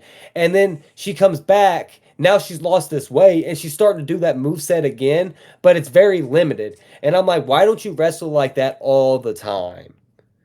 Yeah, I don't know where her character is or going, and like, there's no clear. Well, the question is Last Legend, if she gets good enough and she wants to go on her own, is she going to get punished too? Maybe. Is everybody going Maybe. to get punished because they don't want to work with Nia Jax? Maybe. Because I she's mean, Becky Samoan? did. Becky did. Becky did. Before her nose got broke. You know. Of course, after that, Lash was celebrating. Chelsea comes running out with a kendo stick and a broken Beats the face. shit out of them. And She swinging that. beats the brakes off of them with that kendo stick. The when I was watching like one of the review channels that I watch, sometimes I didn't get to watch it. The guy literally goes, "She came out swinging a kendo stick like a wild banshee that hasn't eaten in days." He totally did. You No, know what and I those mean? shots So look like they fucking hurt. Cause it's not like the normal where like you can kind of tell they're holding back. Like she was full fledged swinging it. Now, She was bringing it granted, behind her back and hitting. that's awesome. granted, they take the little thing off of them Right, that right. that makes A little looser. so yeah, so it doesn't hurt as much. But I'm telling you, that shot had to hurt. Like it looked like It Chelsea echoed. was pissed at that girl. I Well, don't know what that girl said to Chelsea, but she pissed her off. I personally like that, because I feel like with Chelsea being injured right now, it gives her a little more grit, her character more grit. Like, hey, I don't care how hurt I am, how broken my face is, right? Like, I'm here to protect me and mines. Mhm. Um, and then of course after that we get the main event of CM Punk versus Kevin, the hometown boy of Terrible. KO. Worst match of the night. Worst match of the night, hands down. I would have rather watched Blake Moore versus Gilly 17,000 more times than ever saw the fucking main event. Worst match of the night. Worst match of the night. Wow. I Worst am going to match of the night. disagree. I'm going to disagree. I did not think it was as bad as Alex thought it was, but it wasn't a great match. No, it was terrible. You could tell Kevin Um, Owens looked like he was aged. Cody looked like he was aged. And so they had to bring out little Sammy, the little dick sucker, to come help. And then Sammy turns on everybody because Sammy, Sammy needs to be in the picture so bad. So Sammy was the So best part of the whole match. so the only thing I was reading was it saying feels that like a this bunch of match age was not wrestlers. like this was not like a typical KO match where we normally get like some technical wrestling, some brawling in ring. It was just a bunch of guys just beating the shit out of each other and no technical showcase whatsoever. Just kind of just beating the shit Yeah, out I of felt each like other. it was Kevin Owens trying to prove that he's a better wrestler than CM Punk thinks he is, and CM Punk trying to show the fat ass that he ain't got nothing on him, and Sami Zayn was the most interesting part of that. Yeah, because then Sammy appeared, tries to help KO win underhandedly, but Kevin refuses. Now, this is the thing I might have a problem with when I read this. Didn't we just get a promo last week of Kevin saying that he's willing to do whatever the fuck it takes to beat CM Punk? And But then he you wanted to show that he could do it without anybody else's help. but then you can't cut a promo saying that you're willing to do whatever it takes.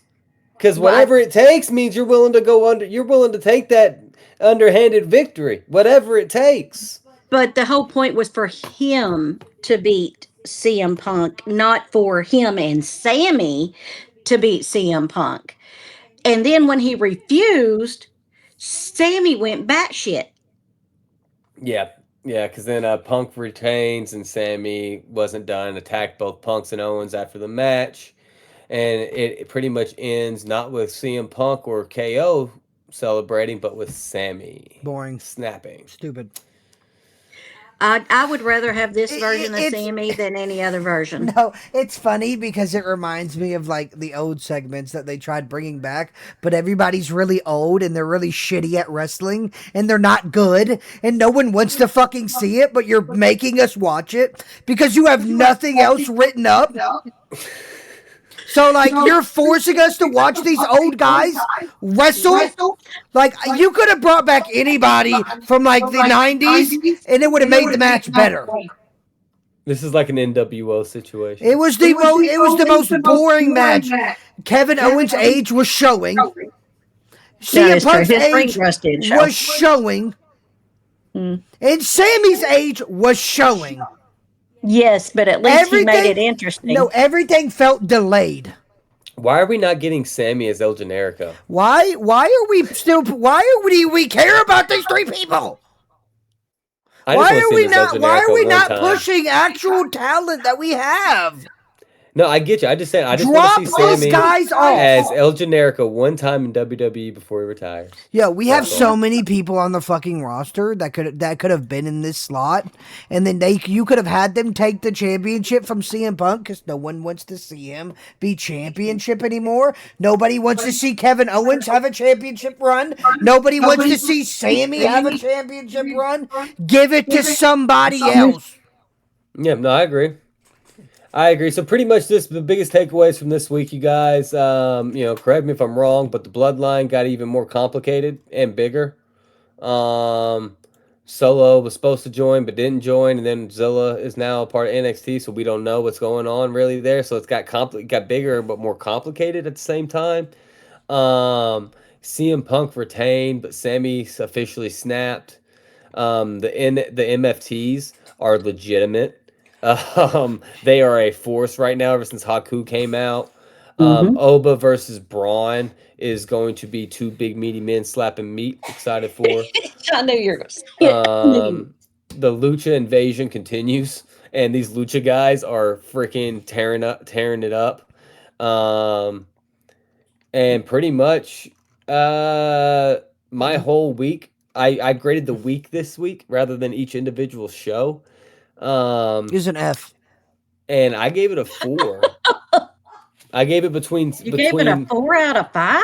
Yeah, just because of what happened at NXT and some of the little bit shit that happened on. I don't know what dead people you be Raw. like converting with, but you're definitely on something. I mean, I just personally think what happened between. So Raw you're saying and between NXT made the week out of even both shows being completely trash because NXT was slightly okay. Yeah. No. Yeah. No. That is the most biased thing I think I could heard. I'm going to throw a 2 on it. I literally a negative wrote out, 1. I literally wrote out best match. I wrote out best match Ray Phoenix. Biggest moments were Solo in LA attacking Roman. Biggest breakout was Zilla's contract. Most interesting storyline was Sammy snapping. No. And then what I'm most excited to see is Oba versus Braun. The most interesting storyline was Oba versus Braun.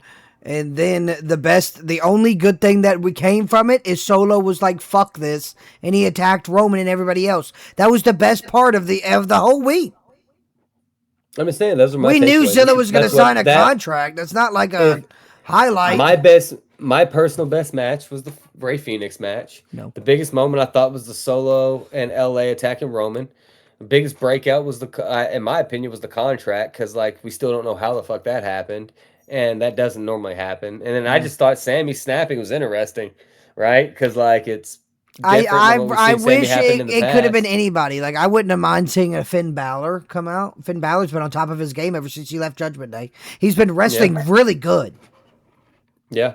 Like I would have rather seen that. You could have brought out anybody. You could have brought out Matt Cardona. You could have brought out Shinsuke. Nobody wants to see Sammy again. The only reason why Sammy won the championship in the first place is because they were in Saudi Arabia. Yeah. It's the only reason why. Yeah.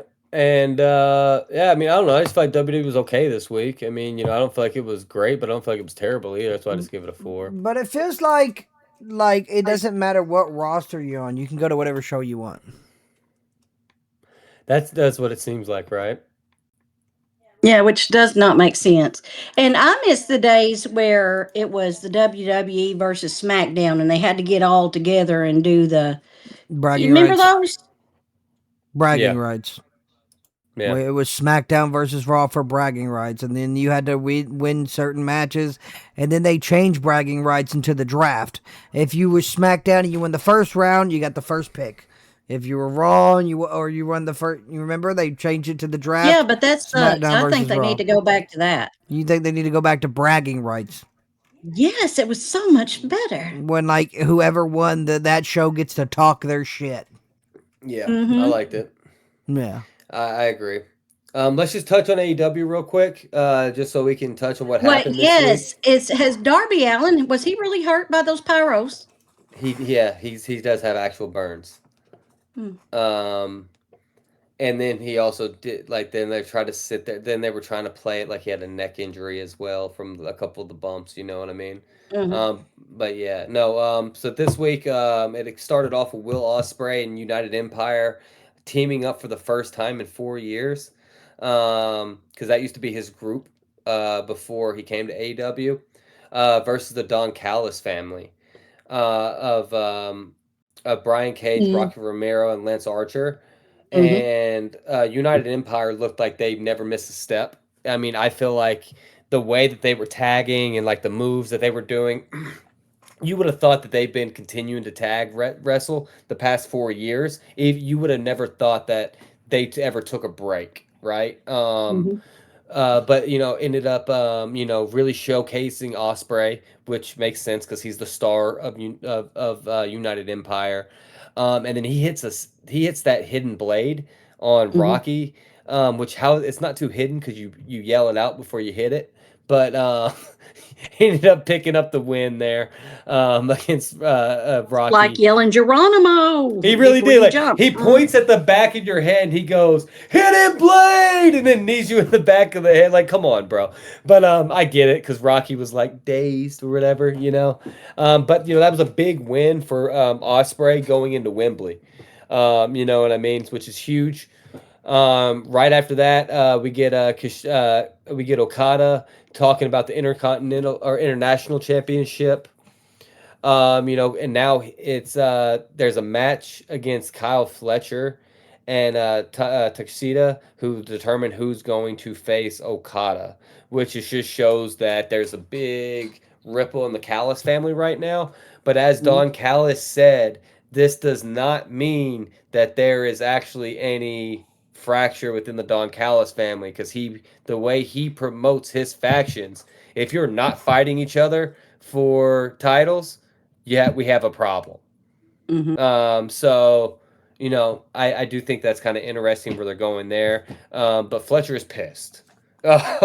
He is not happy because he pretty much asked Don, "Well, who are you gonna walk out with?" And Don didn't give him an answer. So that pissed Fletcher off. Yeah. Show some dissension there. I would like to see Fletcher turn babyface. You Um, think? You think it's going to happen? I'm tired of the heel Kyle Fletcher, right? I like the Mm-hmm. proto star. I like the fact that you shaved your head to make yourself different than Will Ospreay because everybody you were Will Ospreay's mini me for so many years. But like, just because Will Ospreay's babyface doesn't mean you have to be a heel, right? Like I feel like you should break away from the Don Callis family. You've been there for 3 years. You've established yourself. You won the TNT championship. You've won the international championship. You know what I mean? The only thing you haven't won is the triple B. You know what I mean? And that's because Callis hasn't set you up for a match against MJF. So like, why are you not getting out of that? I mean, I feel like he thinks there's strength in numbers, which there is, and he feels Well, like the especially Don Callis family. In Yeah. AEW, right? Like that's what AEW plays it. Like Hmm. they're The 100%. numbers game matters. There's definitely strength, and that's been the whole reason Osprey's had issues, you Hmm. know. But in the same breath, I just feel like we're losing Fletcher's character, and then like the Callis family's getting so big, they're like NWO ish now. Now I forget Yes. like when they bring new members out, I'm just not even surprised anymore. I used to ask myself, "Oh, when did they add that person?" I don't even ask myself that anymore. Like, you know what I mean? So, Hmm. and then after that, we got Kenny Omega and Osprey going face to face. Pretty much Kenny's telling, in a sit down, discussing their history. Kenny turned heel here. He went full heel, talking about But he how, was. Don't you think he was getting ready to anyway? yeah, yeah, I thought so. I mean, it looked like it's been leading there, but the Yeah. promo solidified it because it got very personal. right? Like, Mhm. Kenny called Osprey his former young boy, which is all the truth, because in you know what I mean. In New Mhm. Japan, he was literally Osprey was Kenny's bitch over there. His move set is what it is because of Kenny Omega. You stole a lot of his moves and a lot of his personality, so he could become a star the same way Kenny was. But the only thing that was different is, Kenny was the best bout machine. And then Osprey brings up Kenny's 7-year-old son. And then that's when Kenny lost it. And then really started snapping out at him. Pretty much saying that he wouldn't even be able to lace a 7-year-old son's boots. Um, Mhm. Diverticulitis or not, there's no way that Osprey will ever defeat Kenny Omega. I thought this was a great promo segment. I thought they were going to come to blows, but I think that would have killed the tension, right? Yeah, no, it was Um, good, I thought. yeah, I thought it was great, and this was the best mic work I've seen Kenny do in a long time. And he got very personal, bringing up his diverticulitis and a lot of the stuff like the vertigo and Mhm. all the stuff that he was dealing with. You know what I mean? It got really personable, and I like that he was like, like if it wasn't for my body betraying me, like you would like we would never even know who Will Ospreay is because Right. we would have still had Kenny Omega, so there would have been no reason for anybody to know who Will Ospreay was. Right? So like, Yeah, he was, like, giving it to him. He would yeah, really was. He was like, "Who's your daddy?" pretty much. Yeah, pretty much. Like, yeah, because of me getting hurt and my body betraying me is the only reason you're even a name right now. Mhm. So like, let's talk about it. Yeah, Mhm. I thought that was fantastic. And I love that Kenny's healthy again, because it shows in his work rate for sure. Then next we had the TBS Championship Women's Four Way match of the champion Maya World versus Chris Statlander, Persephone, and Hikaru Shida. Hikaru Mhm. Shida's been getting pushed by AEW for years, and I still cannot get into her character. She's not using the kendo stick. I'm not interested.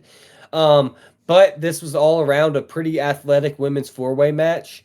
Statlander had awesome, like she was my standout here. With her move sequences, Mhm. she's way better. I like that she's not the alien anymore. That she's like this like meaner character. Has some great sequences. Sheeta was showing her veteran experience the whole time. Persephone was showing like that she's this new big powerhouse that the A China. literally, right? Like that's what Jordan Grace, like her character and she should be in WWE is exactly what Persephone is in AEW, Mhm. right? Mhm. But comes out showing that she's this big powerhouse that's like you can't like stop.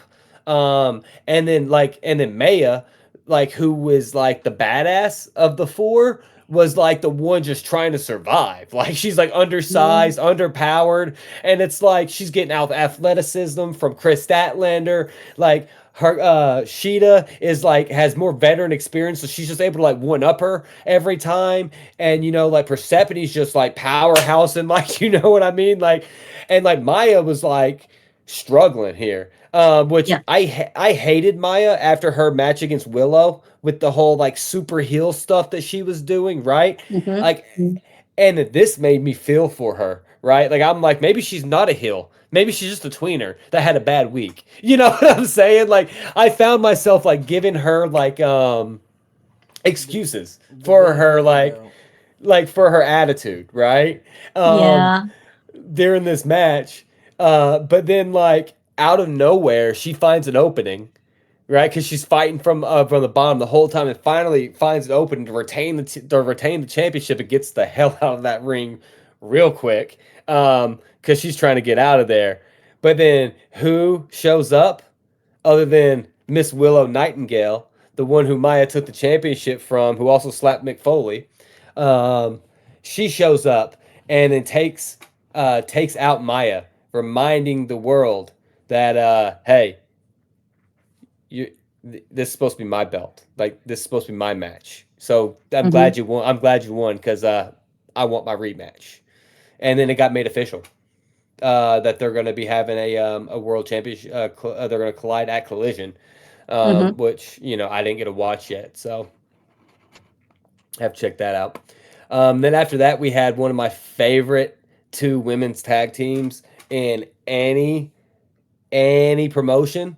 The Brawling Birds, right? The two British freaking rocker brawler chicks, right? Versus Divine Dominion. Must have missed this one.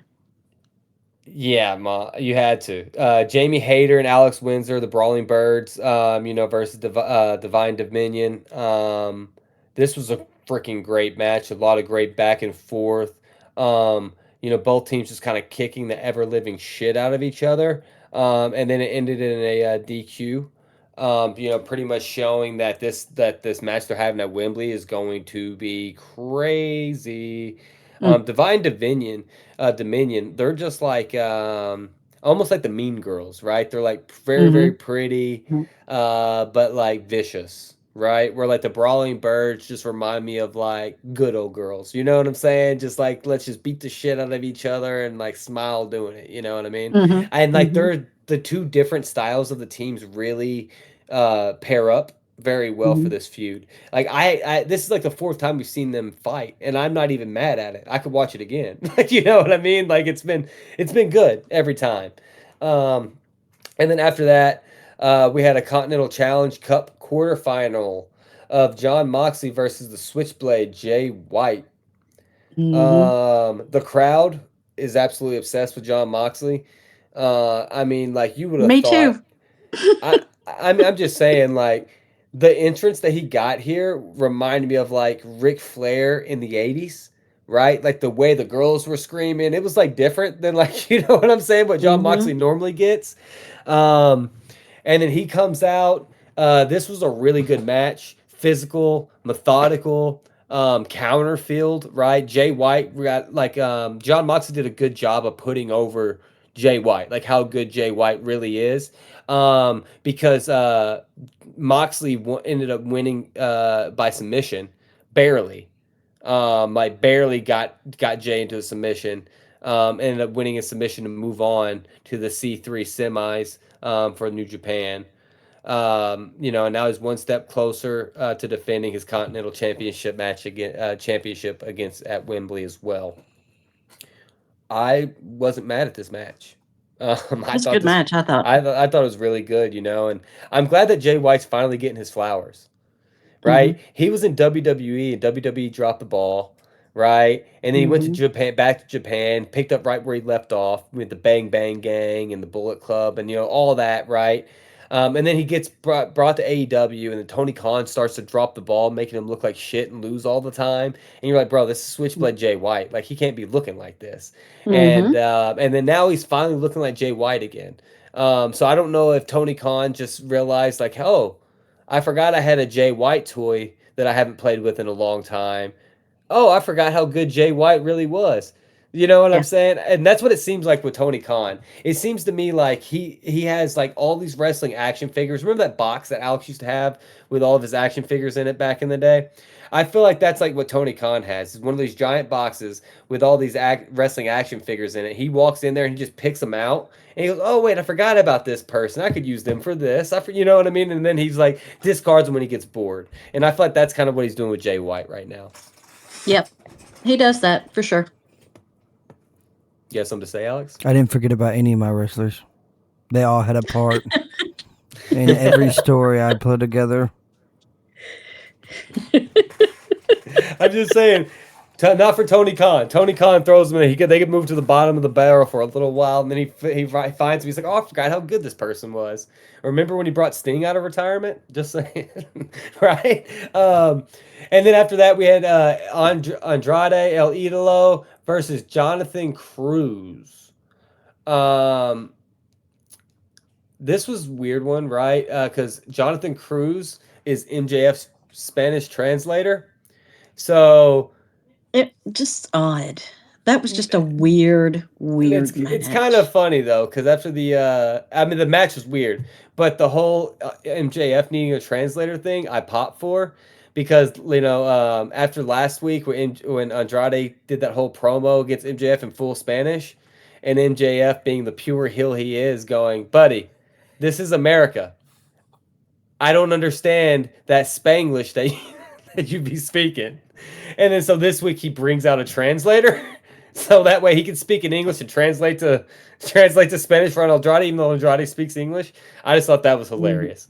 Um, so, Cruz comes out with a message from MJF, starts talking trash to Andrade. Andrade wasn't happy with it, attacked Cruz, Mhm. turned into an impromptu match. Super quick squash match. Andrade squashed Cruz exactly the way he should have kind of squashed Duh. him. But I Mhm. did think this was hilarious that MJF is pulling like this $1 million man type of thing. You know what I mean? Which is perfect for MJF's character. One of the best heels Mhm. in wrestling right now.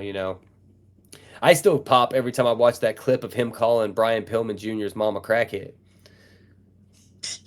Like I like on Really? national TV. You don't remember this? So back when Brian No. back when Brian Pillman was still in AEW, right? Brian Pillman Mhm. Jr. When he was in AEW, like he was doing this whole storyline of against MJF. And MJF, this is when he was doing like the best mic work of his career, where he was just snapping on everybody. And then Brian, if they were in Cincinnati, and Brian had his entire family there, and MJF caught eyes. Like he's at first he's just doing his thing talking around. You know how MJF is, like he likes Mhm. to like find things around him to go off of. So he's just doing his thing, right? Normal, like he's going. And then he turns to the left and he's talking and then he stops his promo completely. And he locks eyes with Brian Pillman's mom, grandmother, sister, like all of them, right? And he goes, "The Pillman family." And then like immediately just stopped everything he was talking about and turned all of his attention to them, right? And then he starts talking about how the dad killed himself and how the mom is a fucking crackhead and that she was a piece of shit and like starts going crazy, just like you meth head, this, that. Like go back to the methadone clinic, cracky, and like all this craziness, right? It was like the most insane thing I've ever seen. I love that promo. I still watch it till this day. Um, but that's what it really reminds me of. But then after that, of course, super quick match. Then we had Willow Nightingale versus Mercedes Monet. That Things was a got good really, match. really good match. They fought a lot. You know what I mean? Mercedes Monet just kind of shows what she continues to be money. And then it She was has just pretty really much blossomed out of WWE. she really has. She really has. I mean, of course, this wasn't a match. This was just a promo battle. Security kept them apart, separated them because they got a match going at Wembley. One thing I Mhm. do like about AEW is like all of these feuds seem like they're very personal, right? They all seem like they're based off of something that like personal, like real life personal connection in some way, shape, or form, which is WWE lacks a lot of. Mhm. Um, After that, we had Neil McGuinness versus Hirichiro for another Cup quarterfinal match. Nigel McGuinness, dude, he can just stay on the commentator desk. I'm overseeing him. He's way past his Mhm. prime. Um, Agreed. and then just to Kevin even have Owens. him beat Hirichiro, to have him beat Hirichiro here was weird. You know what I Mm. mean? But Nigel McGuinness moved on. And then after that, we had the Darby Allen Kevin Knight match, which was Mhm. the match was a spot monkey match, a lot of big spots. And then it all kind of came to an end when Darby took some pyro to the face. Mhm. Um, and then, got attacked, and then they pretty much took Darby out in a stretcher. Mhm. Yeah. Yeah, Uh, everybody's saying that's a work, but it looked pretty real to me. so from what I was reading, is the pyro damage was real, but Yeah, like that's it what I'm what talking about, the pyro image. yeah, like that was real, but it wasn't bad enough to really stop the match. But also, I was reading that Darby's been dealing with some like ongoing back pain. So I'm wondering if maybe like the pyro thing when he took that bump when he fell from the pyro, if that actually did hurt him. I'm sure it did. Um, you know, but then of course we get the main event of Yo, what the the fuck is elite. that? What? What a high pitched sound. Yeah. Somebody's probably making tea in my house, bro, because Oh. They think they're English around here. Um, It wasn't us. But then we get the main event of the Elite, which is Kenny Omega and the Young Bucks versus the Don Callis family of El Clon, Mark Davis, and Jake Doyle, who formerly known as Jake something. The Elite win, which they should have won here. If the Don Callis family would have beat the Elite, there would have been a fucking problem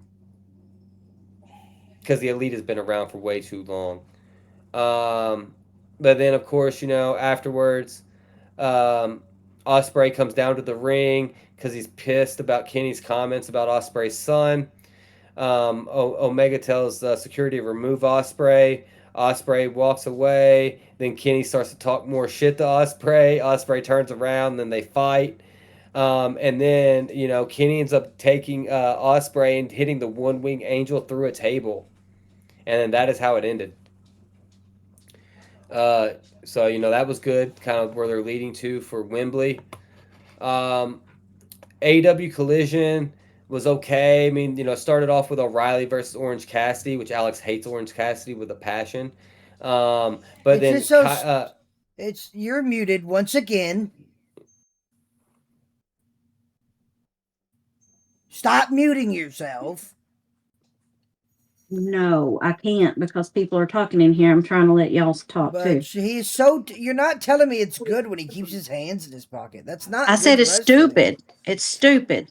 yeah, pretty much. Yeah, I agree. But Kyle O'Reilly snapped at the end of the match. He beats Orange Cassidy, but he snapped at the end of the match.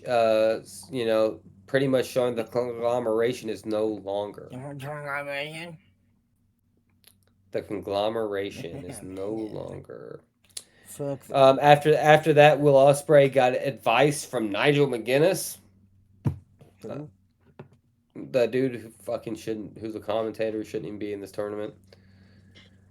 Pretty much, all he was telling Will Ospreay the whole time is, "You're the best wrestler in the world, and you spent so long building the British wrestling scene that us British wrestlers really appreciated. And, we think you're the world champion in England, and you will always be the world champion here. And now you got the opportunity to prove to the world that you are more than just the English world champion. You are the AEW world champion. Now go on and beat Kenny Omega at Wembley." At least I know he doesn't sound like that, but that's the way it sounded in my head. Oh, okay. Yeah. That's the way it sounded in my head. All Connect. right. And then right after that, we had Divine Dominion pulling double duty this week. Right. And another match of them versus this time Tyra James and Erica Lee. Divine Dominion absolutely destroyed everybody. Pretty much, and all this was them afterwards just pointing, showing that, like, hey, Brawling Birds, like, be prepared because Divine Dominion's on its way, and we're here to take over the entire women's division. Mm-hmm. After that, we got confirmation that Swerve Strickland is going to be taking on Jungle Boy Jack Perry. The name is so in stupid. Glasgow. Swerve Strickland. Think you're a superhero? Well, if he was, what would he do? Swerve to the left, swerve to the right? What kind of name is that? After that, we got a medical update on Darby, saying that he suffered burns from the pyro, nearly suffered a broken neck after being wrapped in a chair, getting kicked in the back of the head. But Darby will still face Kevin Knight at All In. So obviously his neck is not hurt then. No. His neck. He's bad. No, and this is honestly an easy way to take him off TV for a little bit to let those heels burn. Right? Mm-hmm. To let those heels burn? Let those you mean Burns heal? Yep. Mm-hmm. After that, we had Claudio Castagnoli versus Daniel Garcia, this was a Death Riders internal match in the Cup, right? Garcia targeted Claudio's leg most of the time, trying to get the big man to submit, but Claudio was way too strong, and he ended up overcoming Daniel Garcia.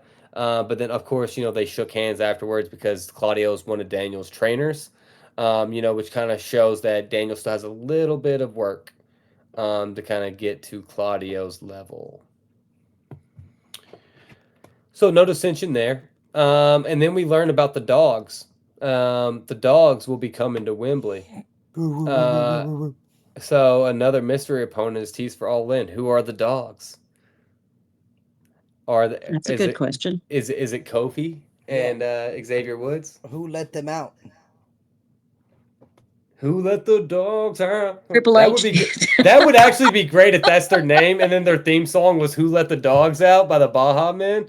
Especially because Kofi used to be a fake Jamaican. Remember that?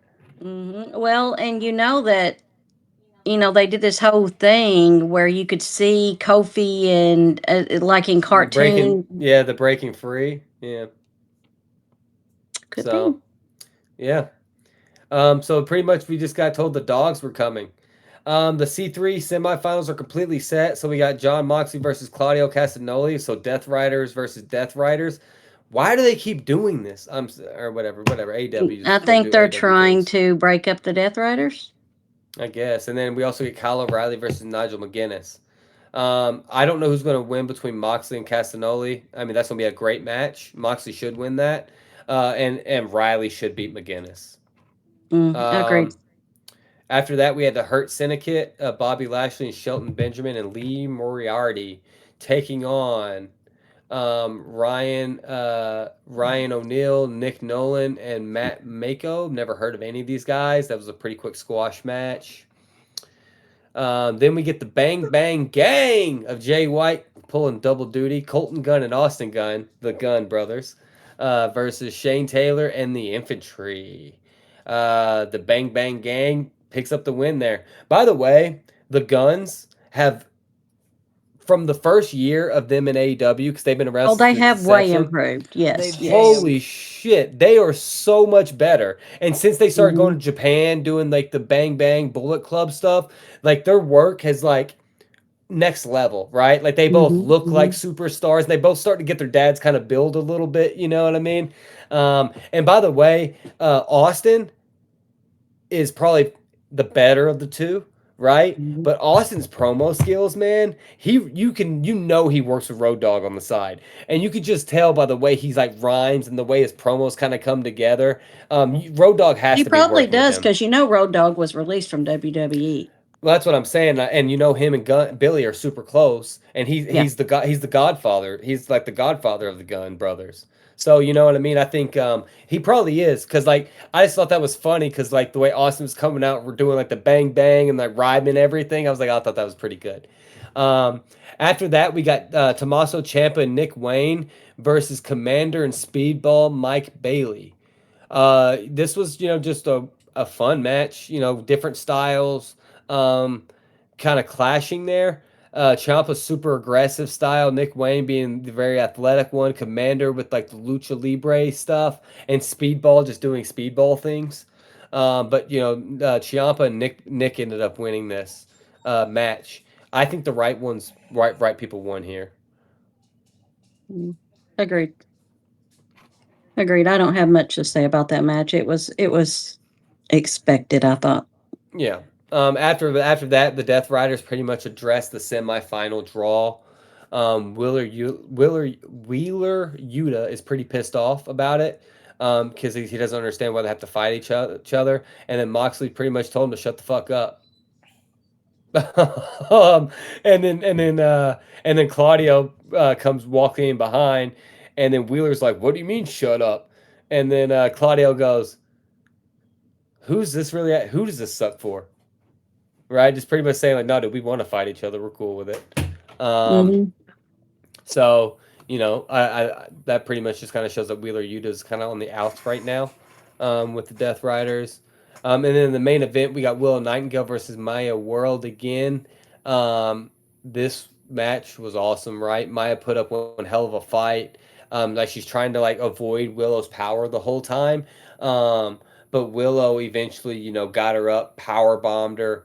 Maya was able to counter to another pinning combination, nearly wins it. But then, of course, Willow was able to kind of backslide her for the 1, 2, 3. And Willow Nightingale retains the Women's World Championship. Hmm. Um, my only issue with this match is why have Willow win with a backslide.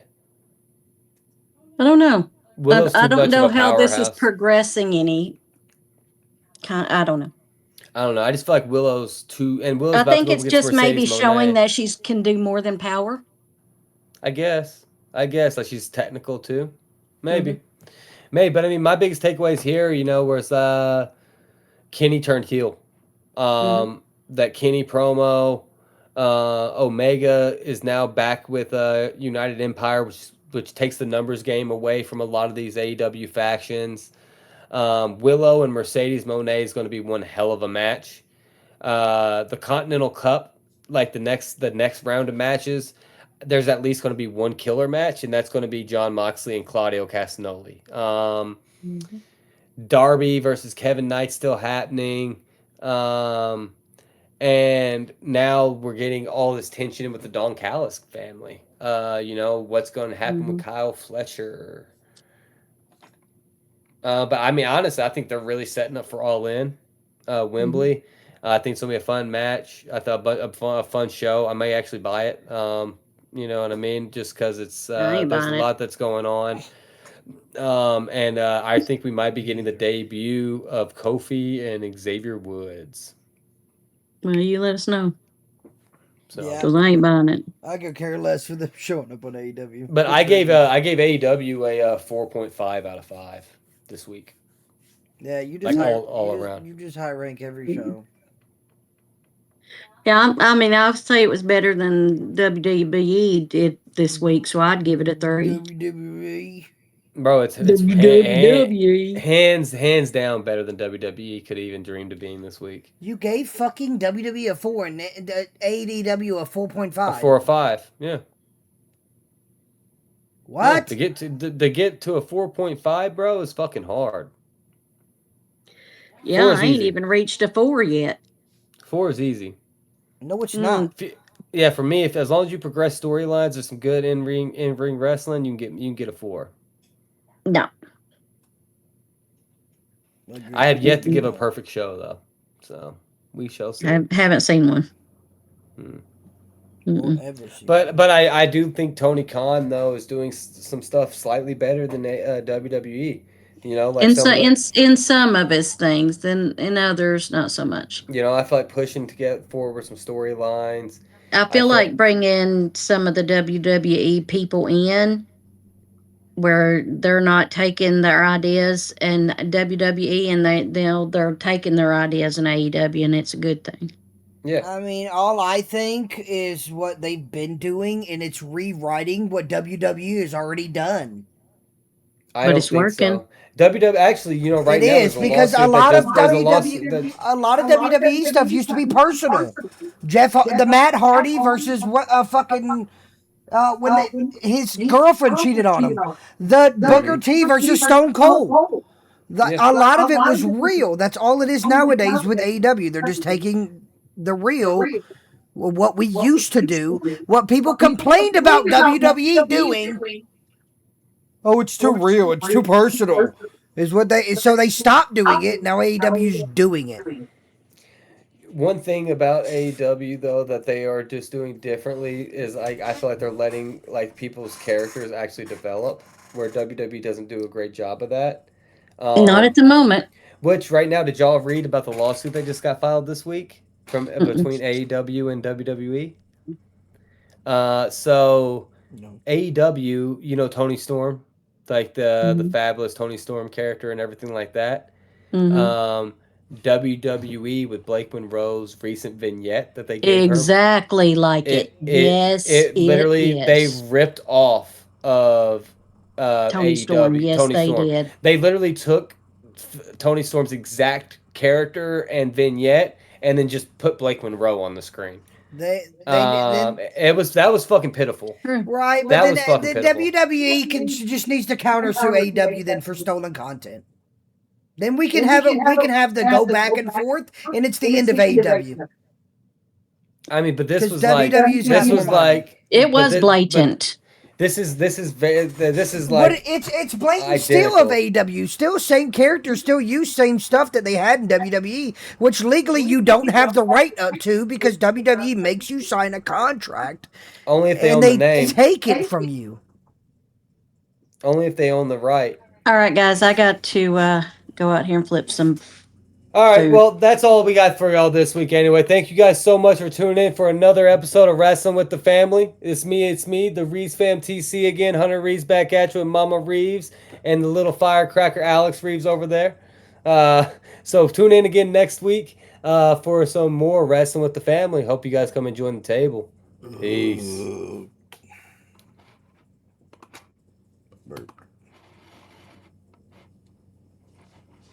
Cool. I got to send you everything over, Alex. Yeah, I know you still haven't done that.